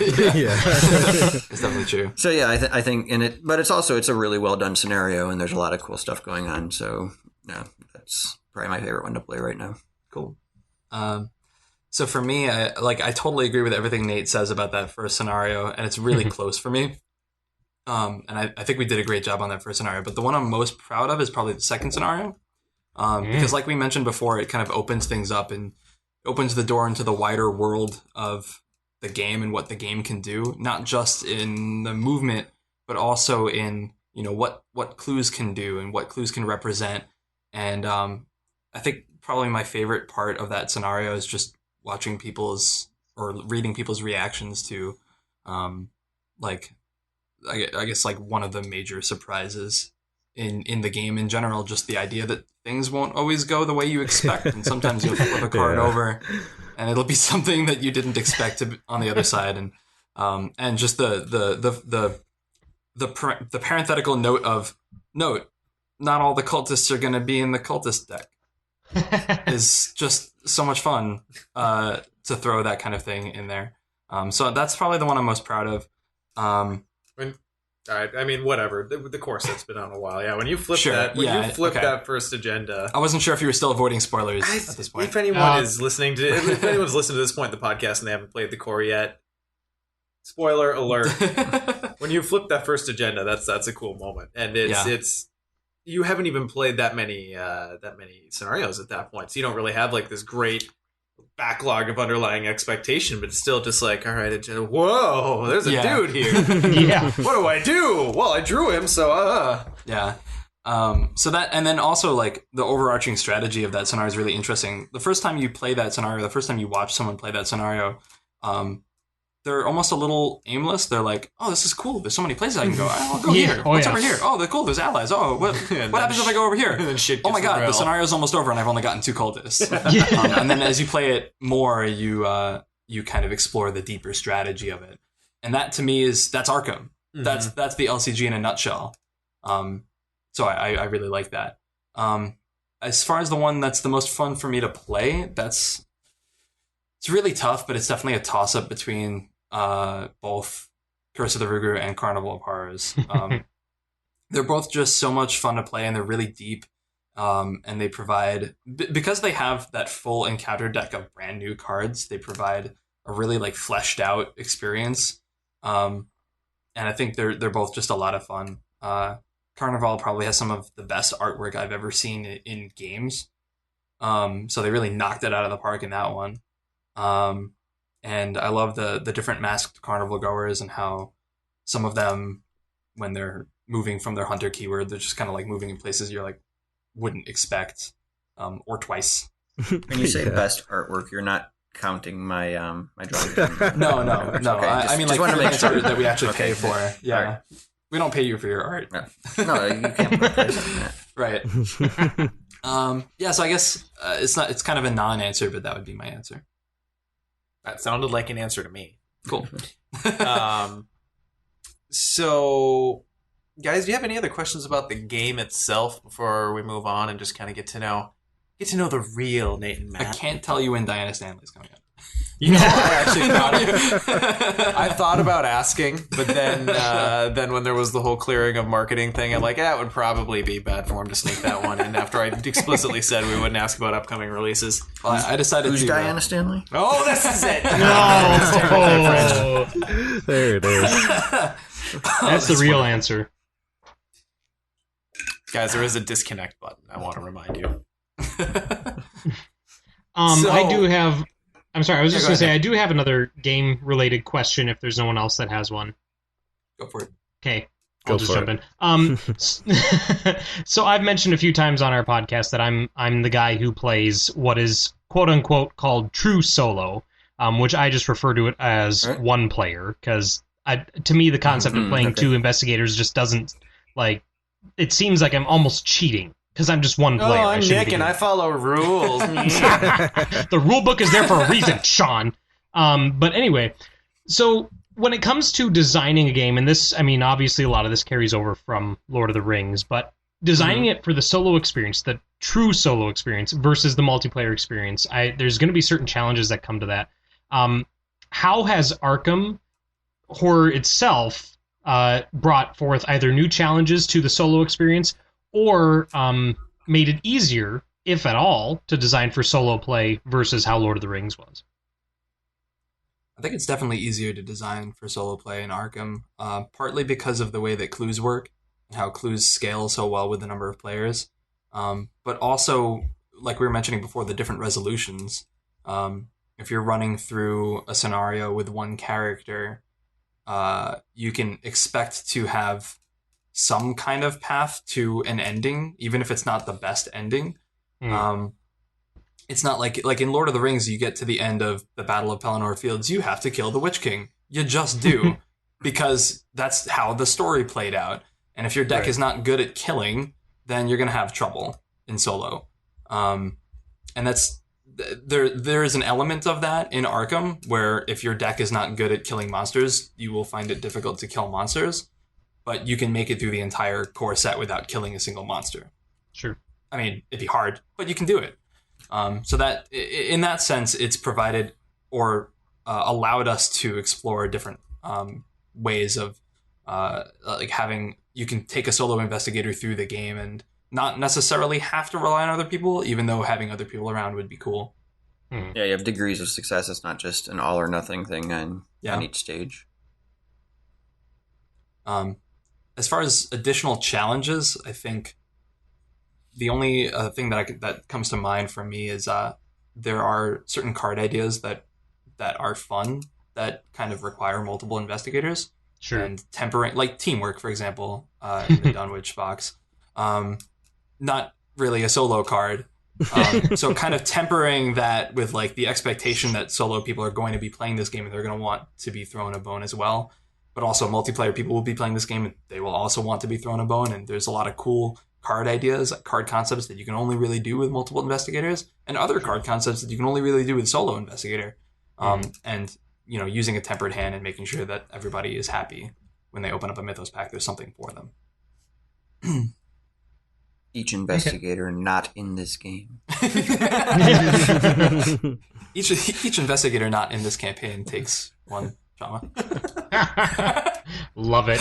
As a follow-up question to that, is there, so now I know obviously everything is designed to be playable and probably beatable, but I'm the kind of player, and I'm going to reference video games for this, but I'm the kind of player that when I'm playing a video game, there's two things I look for at the start of the game. One of them is the quote-unquote, this is the recommended difficulty setting to experience the game.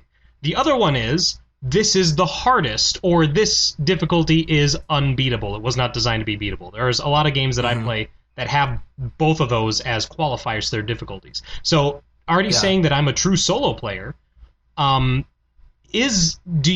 your design process or in the testing process, is the expert difficulty or the highest difficulty considered, like, is that beatable for a true solo player?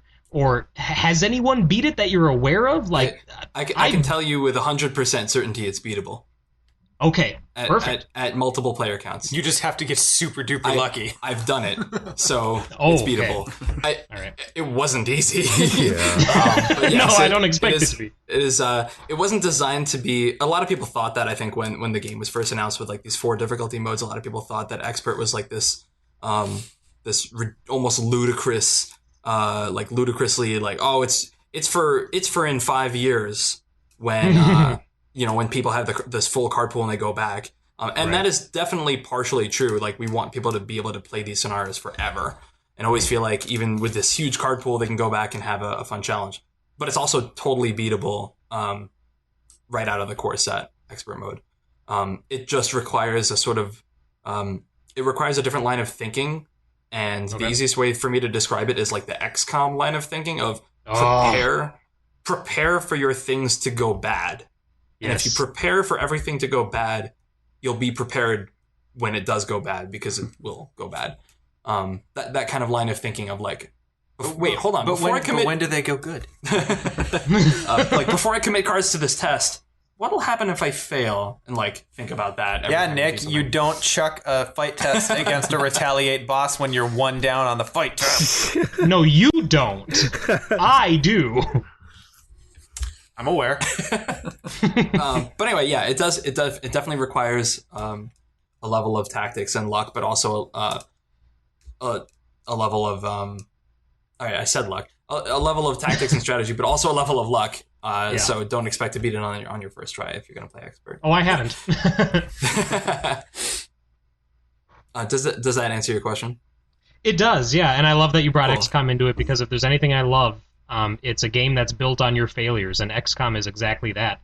So I guess treating Arkham Horror expert solo mode like XCOM, I think that kind of realigns my perspective a little bit. So yeah, no, perfect. Yeah, and actually the XCOM analog lines up even better too, because you can kind of view it like are you playing in Iron Man mode where you're not making any different decisions, or are you playing in like alternate universe mode where you're like, oh, hold on, let me reload my previous save and yeah, and take that back. No asterisk tokens. Yeah, no, none of that. No. Can I have to call them alternate universes? Yeah. Can I ask you guys what your favorite difficulty to play at is? Not the recommended, but what you enjoy playing at? I think it's still standard.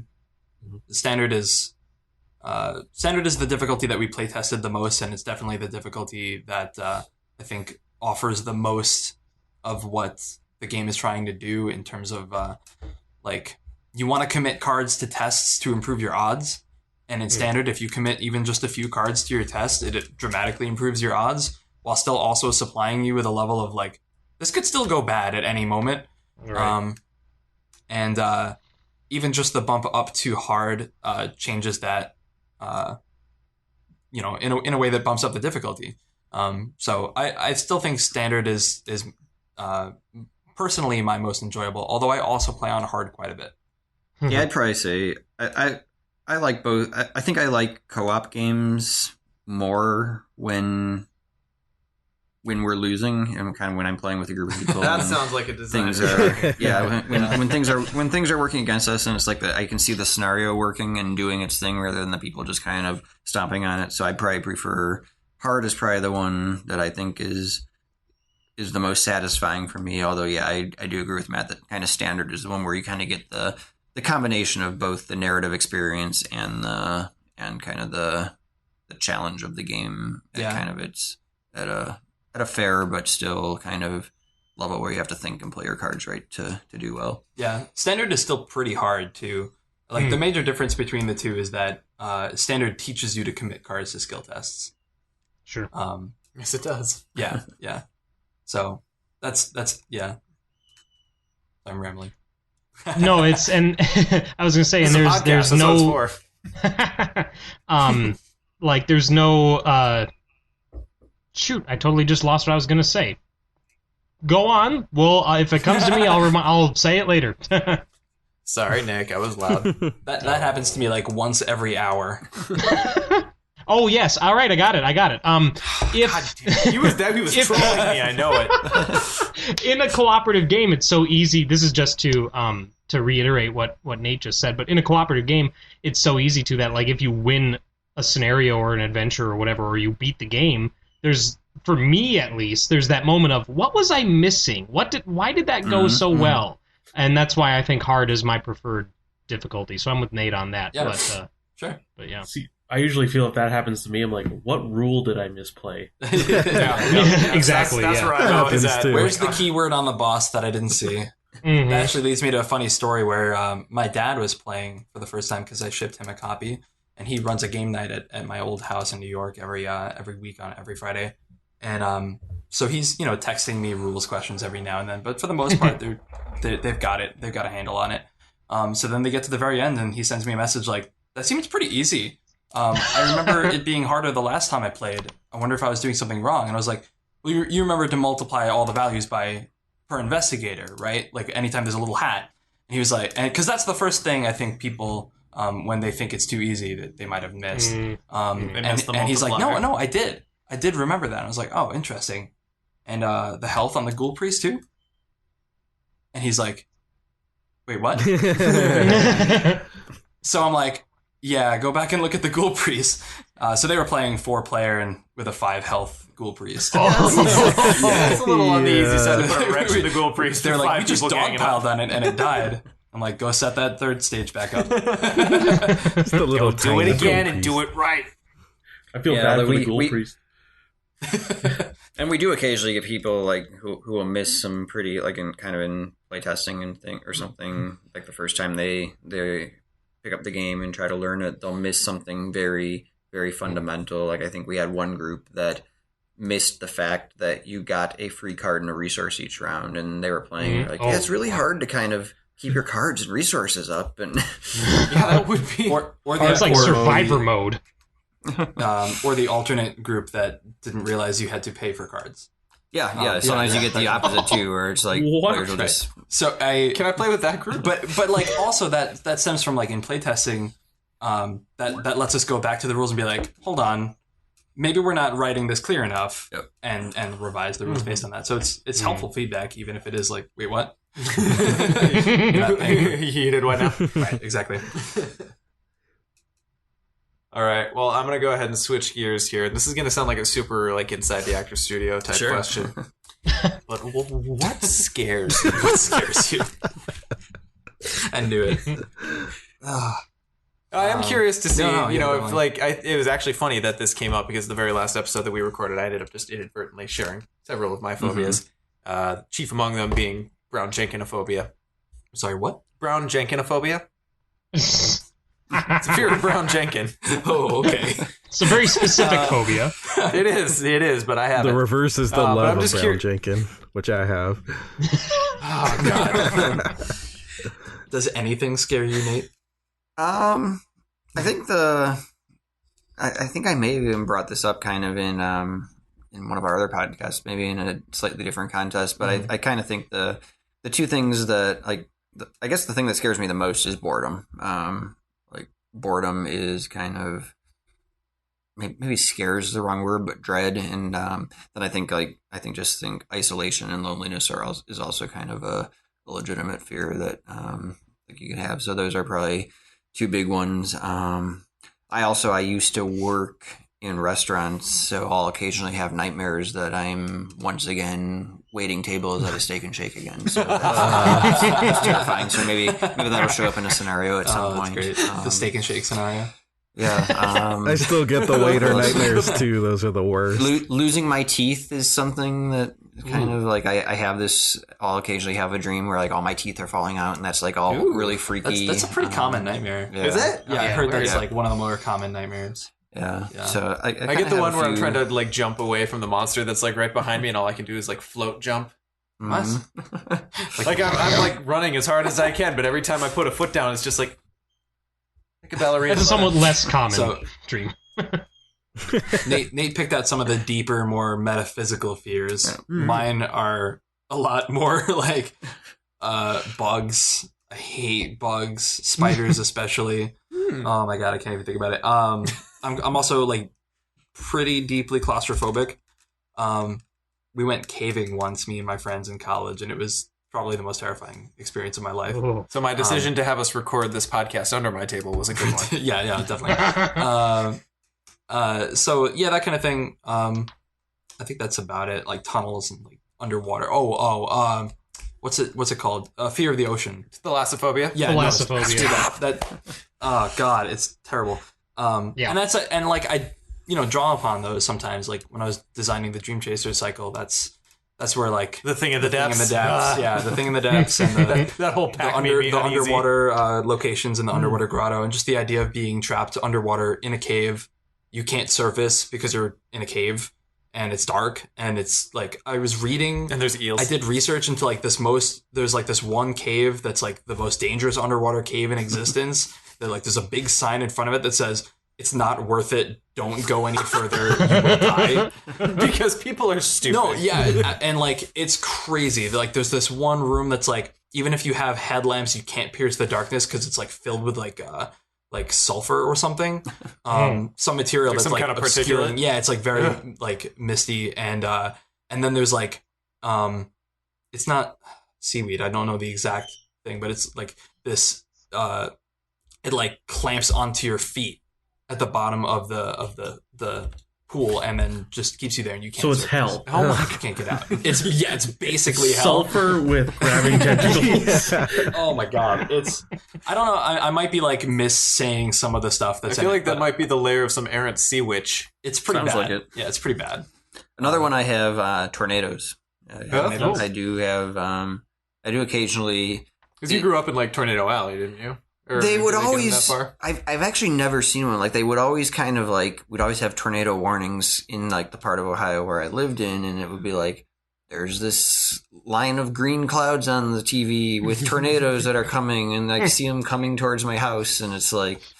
Shit, there's going to be a tornado here in 3 minutes. I have to get downstairs, but then the tornado never comes. So it's kind of always been like this ominous thing that's approaching. And like the way it, I haven't had one recently. So like It's because we maybe- have cell phones. maybe I've Because turned- then as soon as you have a cell phone that you can bring down there and like check the status of it, before you were just down there. Yeah. And you were just sitting there with your anxiety. For Yep. me, like being from the East Coast, my only experience with tornadoes was like the movie Twister, and I'm like, this isn't scary at all. You can just stand in the middle of it and you're fine. Yeah, look, there's another cow. Yeah.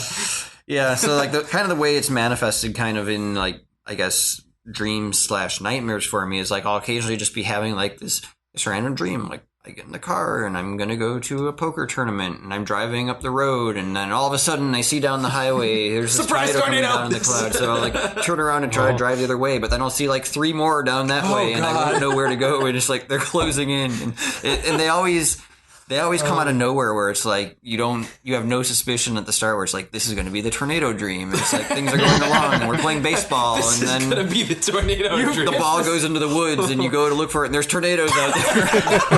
Have you pitched this to Sci-Fi Channel? I have not, but maybe I should. I feel like this could be the next Sharknado. Oh, that's amazing. One day you're gonna be at work and like you're gonna turn around and be like, "Hey, Matt, have you gotten the?" And I'm gonna be a tornado. God. So I guess my reason for asking was there any way you channel that into the game proper, or have you kind of been working with the fears that are kind of established in the IP? Do you kind of take that into consideration as you work at all? I think it comes in a little bit like one of the I forget what it's called. It's the washing hands card. Oh, like yeah, kind yeah. of Hypochondria, yeah. just working with Zoe and kind of talking about kind of that like none of us are kind of like to that degree, but just kind of that sense of like here's this kind of common germaphobe fear and taken to the extreme and someone's kind of scraping off their things. So it's like kind of tap into those kind of personal things that kind of like creep you out a little bit. So. Hypochondria and First Aid, the art on both those cards just make me uneasy. Yeah. Mhm. Yeah. Yeah, I think same thing. But in specific instances, I'll get the chance to draw on my more specific phobias, Oh. and that kind of helps inspire me, like card ideas and that kind of thing. When we're writing art descriptions, I kind of like imagine like if this was happening to me, I'd hate it. So it's a good art description. Then. Okay, so it comes maybe a little bit more Now, out in the art now I briefs. want to figure out how we could work tornadoes in. We'll have a scenario with tornadoes. Well, I mean, Mordhoth was just kind of like a big icy tornado, wasn't he? Yeah, a death tornado. I can't wait for the cave and tornado cycle. It's gonna be great. Mordoth is actually inspired by a Clark Ashton Smith short story with what it's not really an ancient one, but a being known as Mordigian, who is a sort of cult leader of ghouls and god of death. So Interesting. read that story; it's good. Cool. It's called the Charnel God. Charnel God. All right, take that one to the board. Yeah.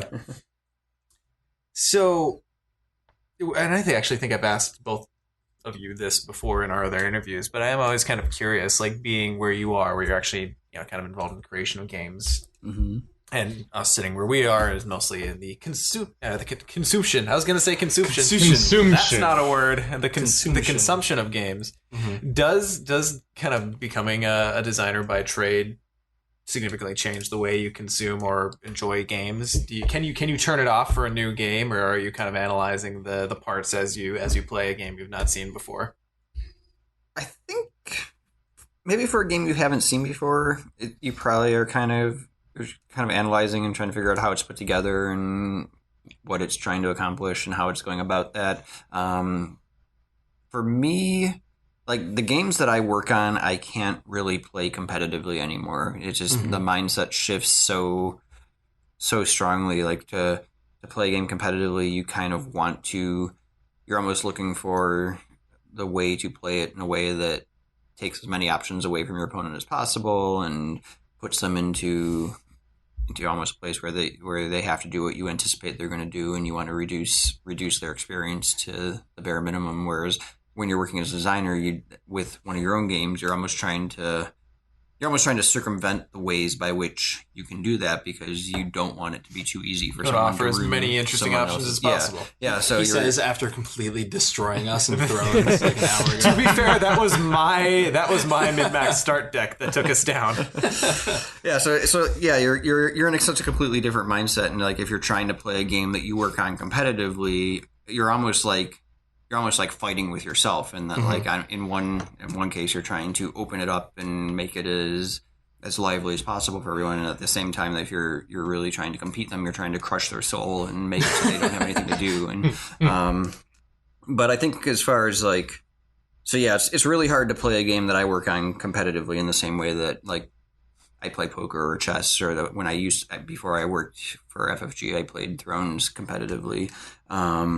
I think the one thing about me just kind of as a person and the way I consume games is I like to get into a game and it becomes the game I play. And Lifestyle gaming for the win. Yeah, Game of Thrones was like that for many years. Chess was like that for years. Right now, poker is like that. Fantasy sports, I'm the same way. Like I play in 5 fantasy football leagues and did very well across the board this year. So it's kind of like I get very consumed by the games that I really want to play regularly, and once you kind of get past that novelty stage of like a new game and trying to figure out like how it's all structured and works and everything, and you move into studying the strategy of it and kind of optimal play, you're kind of that gets me back to the point where I'm able to consume them just as any other competitor, I guess, is what it does for me.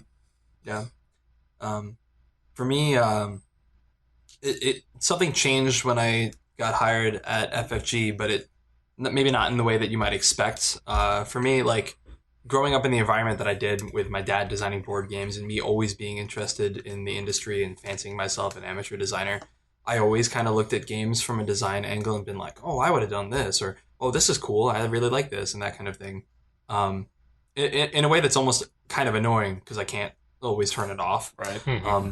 But after I joined FFG, it kind of opened up my mind to all of the other elements of game design that aren't beyond just like the design and the development of the game, of like the words on the cards, like the graphics and the art and the presentation and the marketing and the broad overall business strategy and stuff like that I never really thought about before. It opened up my eyes to that element of the market. And so now when I look at a game, I'll still do that thing where I look at the cards and I'll be like, oh, I really like what they did here with these keywords or these traits or something, or I would have done it differently. I would have done it like this, or maybe I would have written the rule book in a different way or something like that.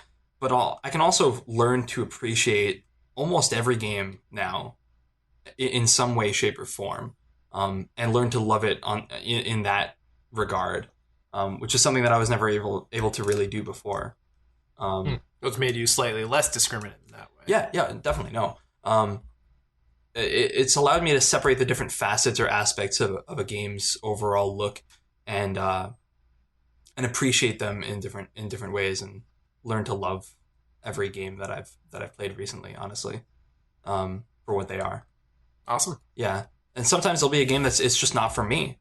It's just not meant for me. And I'll see that now. And like maybe when I was a kid, I would have looked at that and I'd have been like, oh, this game sucks, or something like that. But now I'll look at it and be like, no, this game's great. It's just not for me. Sure. Yeah. Interesting. So I guess in a way I've grown. Maybe. Yeah. Only you can know or that. Not. All right. Any of you guys have any more personal questions for? Yeah. So now I know that both of you, Matt and Nate, have kind of interesting stories for how you got into game design. But I know I can speak for obviously myself, and I'm pretty sure I can speak for Ian as well when I say that you two have what is largely considered a dream job for the two of us, who are just amateurs, toying with ideas and game design stuff. But what is there any sort of advice that you would have for hopeful amateurs like myself to possibly one day get to where you are today? Yeah, I think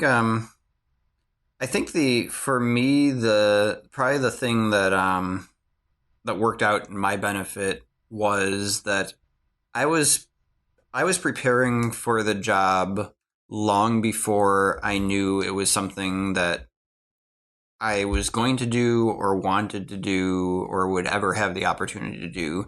And it mostly came from just the fact that I loved games and I loved them in a way that I would study them religiously and basically devote everything I had to. First, it was chess, and I would read books and study games, and I went to a 24-hour coffee shop basically every night, and I would play for 5 to 6 hours a night and speed chess, and I just never stopped thinking about it. And that really taught me to kind of get to the core of a game. And then kind of did the same thing with Game of Thrones. And I think those two, just that total immersion really worked out in my benefit once I started, when I got to the application and interview process, and just being able to talk about those games in kind of that passionate understanding was really important. I think you can come at it from the other way, where it's just like you have a vast knowledge of a large number of games. But for me, it was the focused attention on very specific games, and understanding those games in a very deep manner was more valuable than understanding thousands of games in kind of a very kind of, yeah, I know how they work and I know the rules, but I don't really know a lot about how to play them type way, I guess that was what I did. I think another aspect that really helped me a lot and kind of still does to this day was, and it's kind of funny because it's one of those educational backgrounds that people kind of joke at, that it doesn't really have a lot of real world application, but I was a creative writing major, and just learning about and studying the creative process of drafting and getting feedback and revising and iterating, that's helped a lot. I think the other thing I got from that major was the ability to think critically about my own work, and also kind of other people when looking at something and being able to provide feedback on people's work in a way that is valuable to them. That's an important skill to have in the industry. Like you can have feedback, and you can give that feedback in ways that is either constructive or kind of destructive to people, and being able to do it constructively and help people and find out what they're trying to do and give them advice that helps them get to that point is really important. So working on ways to develop that skill, both within the realm of gaming, but also in other artistic endeavors like writing, painting, music. I think the creative process is the creative process more or less in different fields, and you can study it in a lot of different capacities, and each of them will add to your ability to kind of transfer it over into working on games. Yeah. I think Nate pretty much nailed it. I honestly don't have much else to add. The only other thing that I could say is, if there's a game that you love, or if there's a company that you love, get involved. Maybe become a playtester, talk to the community. That's partly how I got hired, but it's also just a good way to get your name out there and have people know who you are. And it's also, even if that doesn't lead to any kind of job, that's just a healthy aspect of the social part of board gaming, So yeah. Yeah, the experience in working, like my first work with FFG it was volunteer work, but as a playtester for Game of Thrones, and that just kind of got me on the company's radar. It put me in touch with Eric Lang, so that when I first came up and interviewed, he was part of the interview, but I had already worked with him, and we already had kind of that connection and understood kind of where each other were coming from, and just building those relationships through playtesting, I think is a great way, or just through competing and like participate in organized play, you can get to meet people and build those connections, and it's good advice. Even just on a local level, like host events at your local gaming store. Host either tournaments, or if it's something like Arkham or Lord of the Rings, like host some events. Get involved in the community.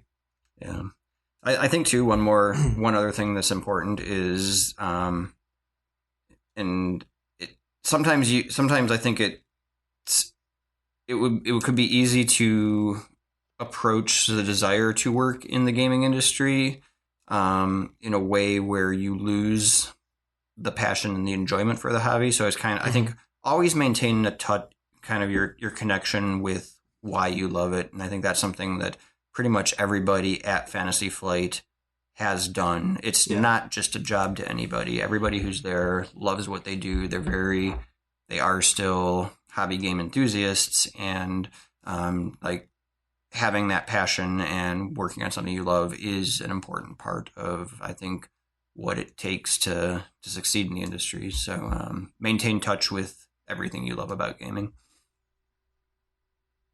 No, I don't want to take that really good advice and I don't know, kind of I don't want to call it a somber moment, but a serious moment, and turn it into something silly. But I am honestly really curious. What is it like to work with Eric Lang? Is it as fun as crazy as it would seem to be? Yeah, it is. A little bit, yeah. It's fun. It's I've described Eric. So Eric doesn't work for Fantasy Flight. We hire him occasionally as a freelance designer, but I've always kind of equated in my mind the times when he comes to Minnesota and he's in the office as kind of like that kid on Christmas morning moment where it's like there's all these presents and Eric's here. It's this magical day where you don't know what to expect. There's going to be a lot of surprises, but they're going to be cool, and you're going to have interesting conversations. And oh my God, he sounds like ideas. the Cat in the Hat. Yeah, he is kind of like the Cat in the Hat, and like you don't know exactly where it's going to go, but you know it's going to be a fun day, and that you're going to learn something and kind of have more cool ideas at the end of the day than you did when you went into it. Like it's very, and some great card names. Yeah, it's just and he's also, besides just working with him, he's a really fun person to play games with. Like he's very engaging, and he'll trash talk a little, and he's very emotive, and so like he'll really play up the moments of what's good and what's bad, and it's kind of just it's just a good experience to really get to the core of what's going on in the game, just to play it with him. Awesome. Well, I don't know if you guys have listened to the podcast before, but one thing we like to do as we close up is a little segment called Tentacle Time, where we talk about other things that are capturing our interest or grabbing our time, as it were. So I think people would be really interested to know what are maybe some movies, books, other games that you're playing at the moment. What's kind of grabbing you right now? For Nate, it's poker. Well, yeah, I'm definitely playing lots of poker, but we've already talked about that. He told us to be careful. Right. Let's see, books. So right now I'm reading a book called what's it called? The Lions of Lucerne by a writer named Brad Thor. It's kind of a pop fiction suspense thriller. Ex-Navy SEAL on the Secret Service. There's kind of a kidnapping that he's trying to get to the bottom of, just kind of a spoilers contemporary adventure story. It's so pretty early. So, it's solid. It's not great, I guess, but yeah, it's definitely a solid book. I'm enjoying it. So, watching any TV shows, seen any movies you've enjoyed? Did you see Rogue One yet? I have seen Rogue One. What'd you think? Great. Yeah, good movie. Yeah, I don't watch a lot of TV shows. Nate, have you watched Stranger Things? I have not. Oh, Oh. How about Westworld? Westworld is good. I haven't seen that either. Yeah, I'm not. Do they have TVs in the poker room, or would that? They do, but usually they're on sports. So yeah, Cleveland Cavaliers, big basketball fan. Enjoying the Cavs season as the reigning champions. I'm looking forward to the playoffs. Hopefully we can take down Golden State again. So, yeah. Cool. How about you? Well, super excited for Resident Evil 7, which comes out probably by the time this podcast airs. It might be like a couple days away. Like I said, a big fan of that series, and this one looks like it's going to be a return to form. So I'm like really, really excited for that. Been playing. I play a lot of video games, so if I went through the whole list right now, it'd take a while. But I've been playing a lot of video games. But I've also been reading this book series called Anno Dracula by Kim Newman. No relation. And it's kind of like I'm on the second book now. It's kind of like an alternate history version of Bram Stoker's Dracula, where at the end of Bram Stoker's Dracula wins, like kills Van Helsing, and the heroes lose basically, and Dracula slowly takes over all of Europe. And that's kind of the plot. I've heard of this. Is like he steps in. He's like the Prince Regent of England, and so anyway, or Great Britain, and so like what's really cool about it is it draws on all of these different characters from all these fictional universes, like Mycroft Holmes is in it, and there's references to a lot of other, like Dr. Jekyll and Mr. Hyde, and Jack the Ripper. Yeah, Jack the Ripper is in it. But also these characters from the original Dracula, vampires from other vampire books are in it. It's like just like this crazy, like the author is really into this idea of this alternate fiction universe where fiction collides, and different books, the characters from different books intersect in this like weird hub of his universe, and it's really, really cool. And like each book in the series is set in a different time period. So the first one's is Victorian London, like 1888. The second book takes place during World War I, and like the Red Baron is a vampire, and like it's just so good. It's so good. Read it. It's great. That sounds and it's smart. It's really smart too. So yeah, kind of reminded a couple other books that I read when I was just in Cleveland on an extended vacation. I did read The Girl on the Train. I do like to try to keep up with the popular book of the moment from year to year, and it was a good kind of unreliable narrator mystery story. If you're into kind of those page turner books, great. Now I know not to rely on the narrator. I think it says that on the cover or something. Oh, okay, fair enough. Yeah. I read Duff McKagan, the bass player for Guns N' Roses autobiography, which was a great read. And I've also been reading a writer named Siri Hustvedt. She writes kind of contemporary, I guess you could call them like feminist novels, but they kind of have this like slight. It's not quite horror, but there's kind of these slight tinges of like supernatural going on, kind of on the seams. So it's kind of very realistic, and kind of you really get deep into the heads of these characters, but there's kind of this slight weird stuff going on at this stream. So it's just not quite normal, and it creates kind of an interesting mood. So. I do read a lot, and kind of just bounce from different genres to different genres. So awesome. I think the last thing I'll say really quick is just if anyone is listening and has not played Undertale yet, you need to like immediately, as soon as you're done listening to this podcast, like complete the podcast. But then as soon as you're done, go download and play Undertale. I was playing that all throughout the development of Arkham, and that game is seriously bonkers good. It's trippy. It's awesome. I still need to play really that cool. one. It's very trippy, meta, and it also just has like some of the best it's not quite 16-bit, but it harkens to that era music that I've ever heard in a video game, and it's just so much fun. And it's like $10, so go do it. I've heard nothing but good things. Do it. Can I tell a Caleb story really quick? Please. Ooh. So Caleb Grace, who works on Lord of the Rings for Cardboard of the Rings listeners, it's recently come to our attention in the department that he has seen Bill and Ted's Bogus Journey, and he liked it, but he has not seen Bill and Ted's Excellent Adventure. Oh no! What? How does that happen? Yeah, we don't know how this happens. It's like watching Back to the Future 3, but like nothing else. Well, I almost even think Back to the Future 3 stands on its own. It's like watching Back to the Future it's like Part watching 2 Back to the Future and Part still 2. digging it. Something's wrong with your kids. party! Oh, I just woke my wife up. Oh shit! No, it's all right. She's used to it. There's loud noises that come down here quite often. So, guys, anything else to add before we put a bow on this interview? Ian?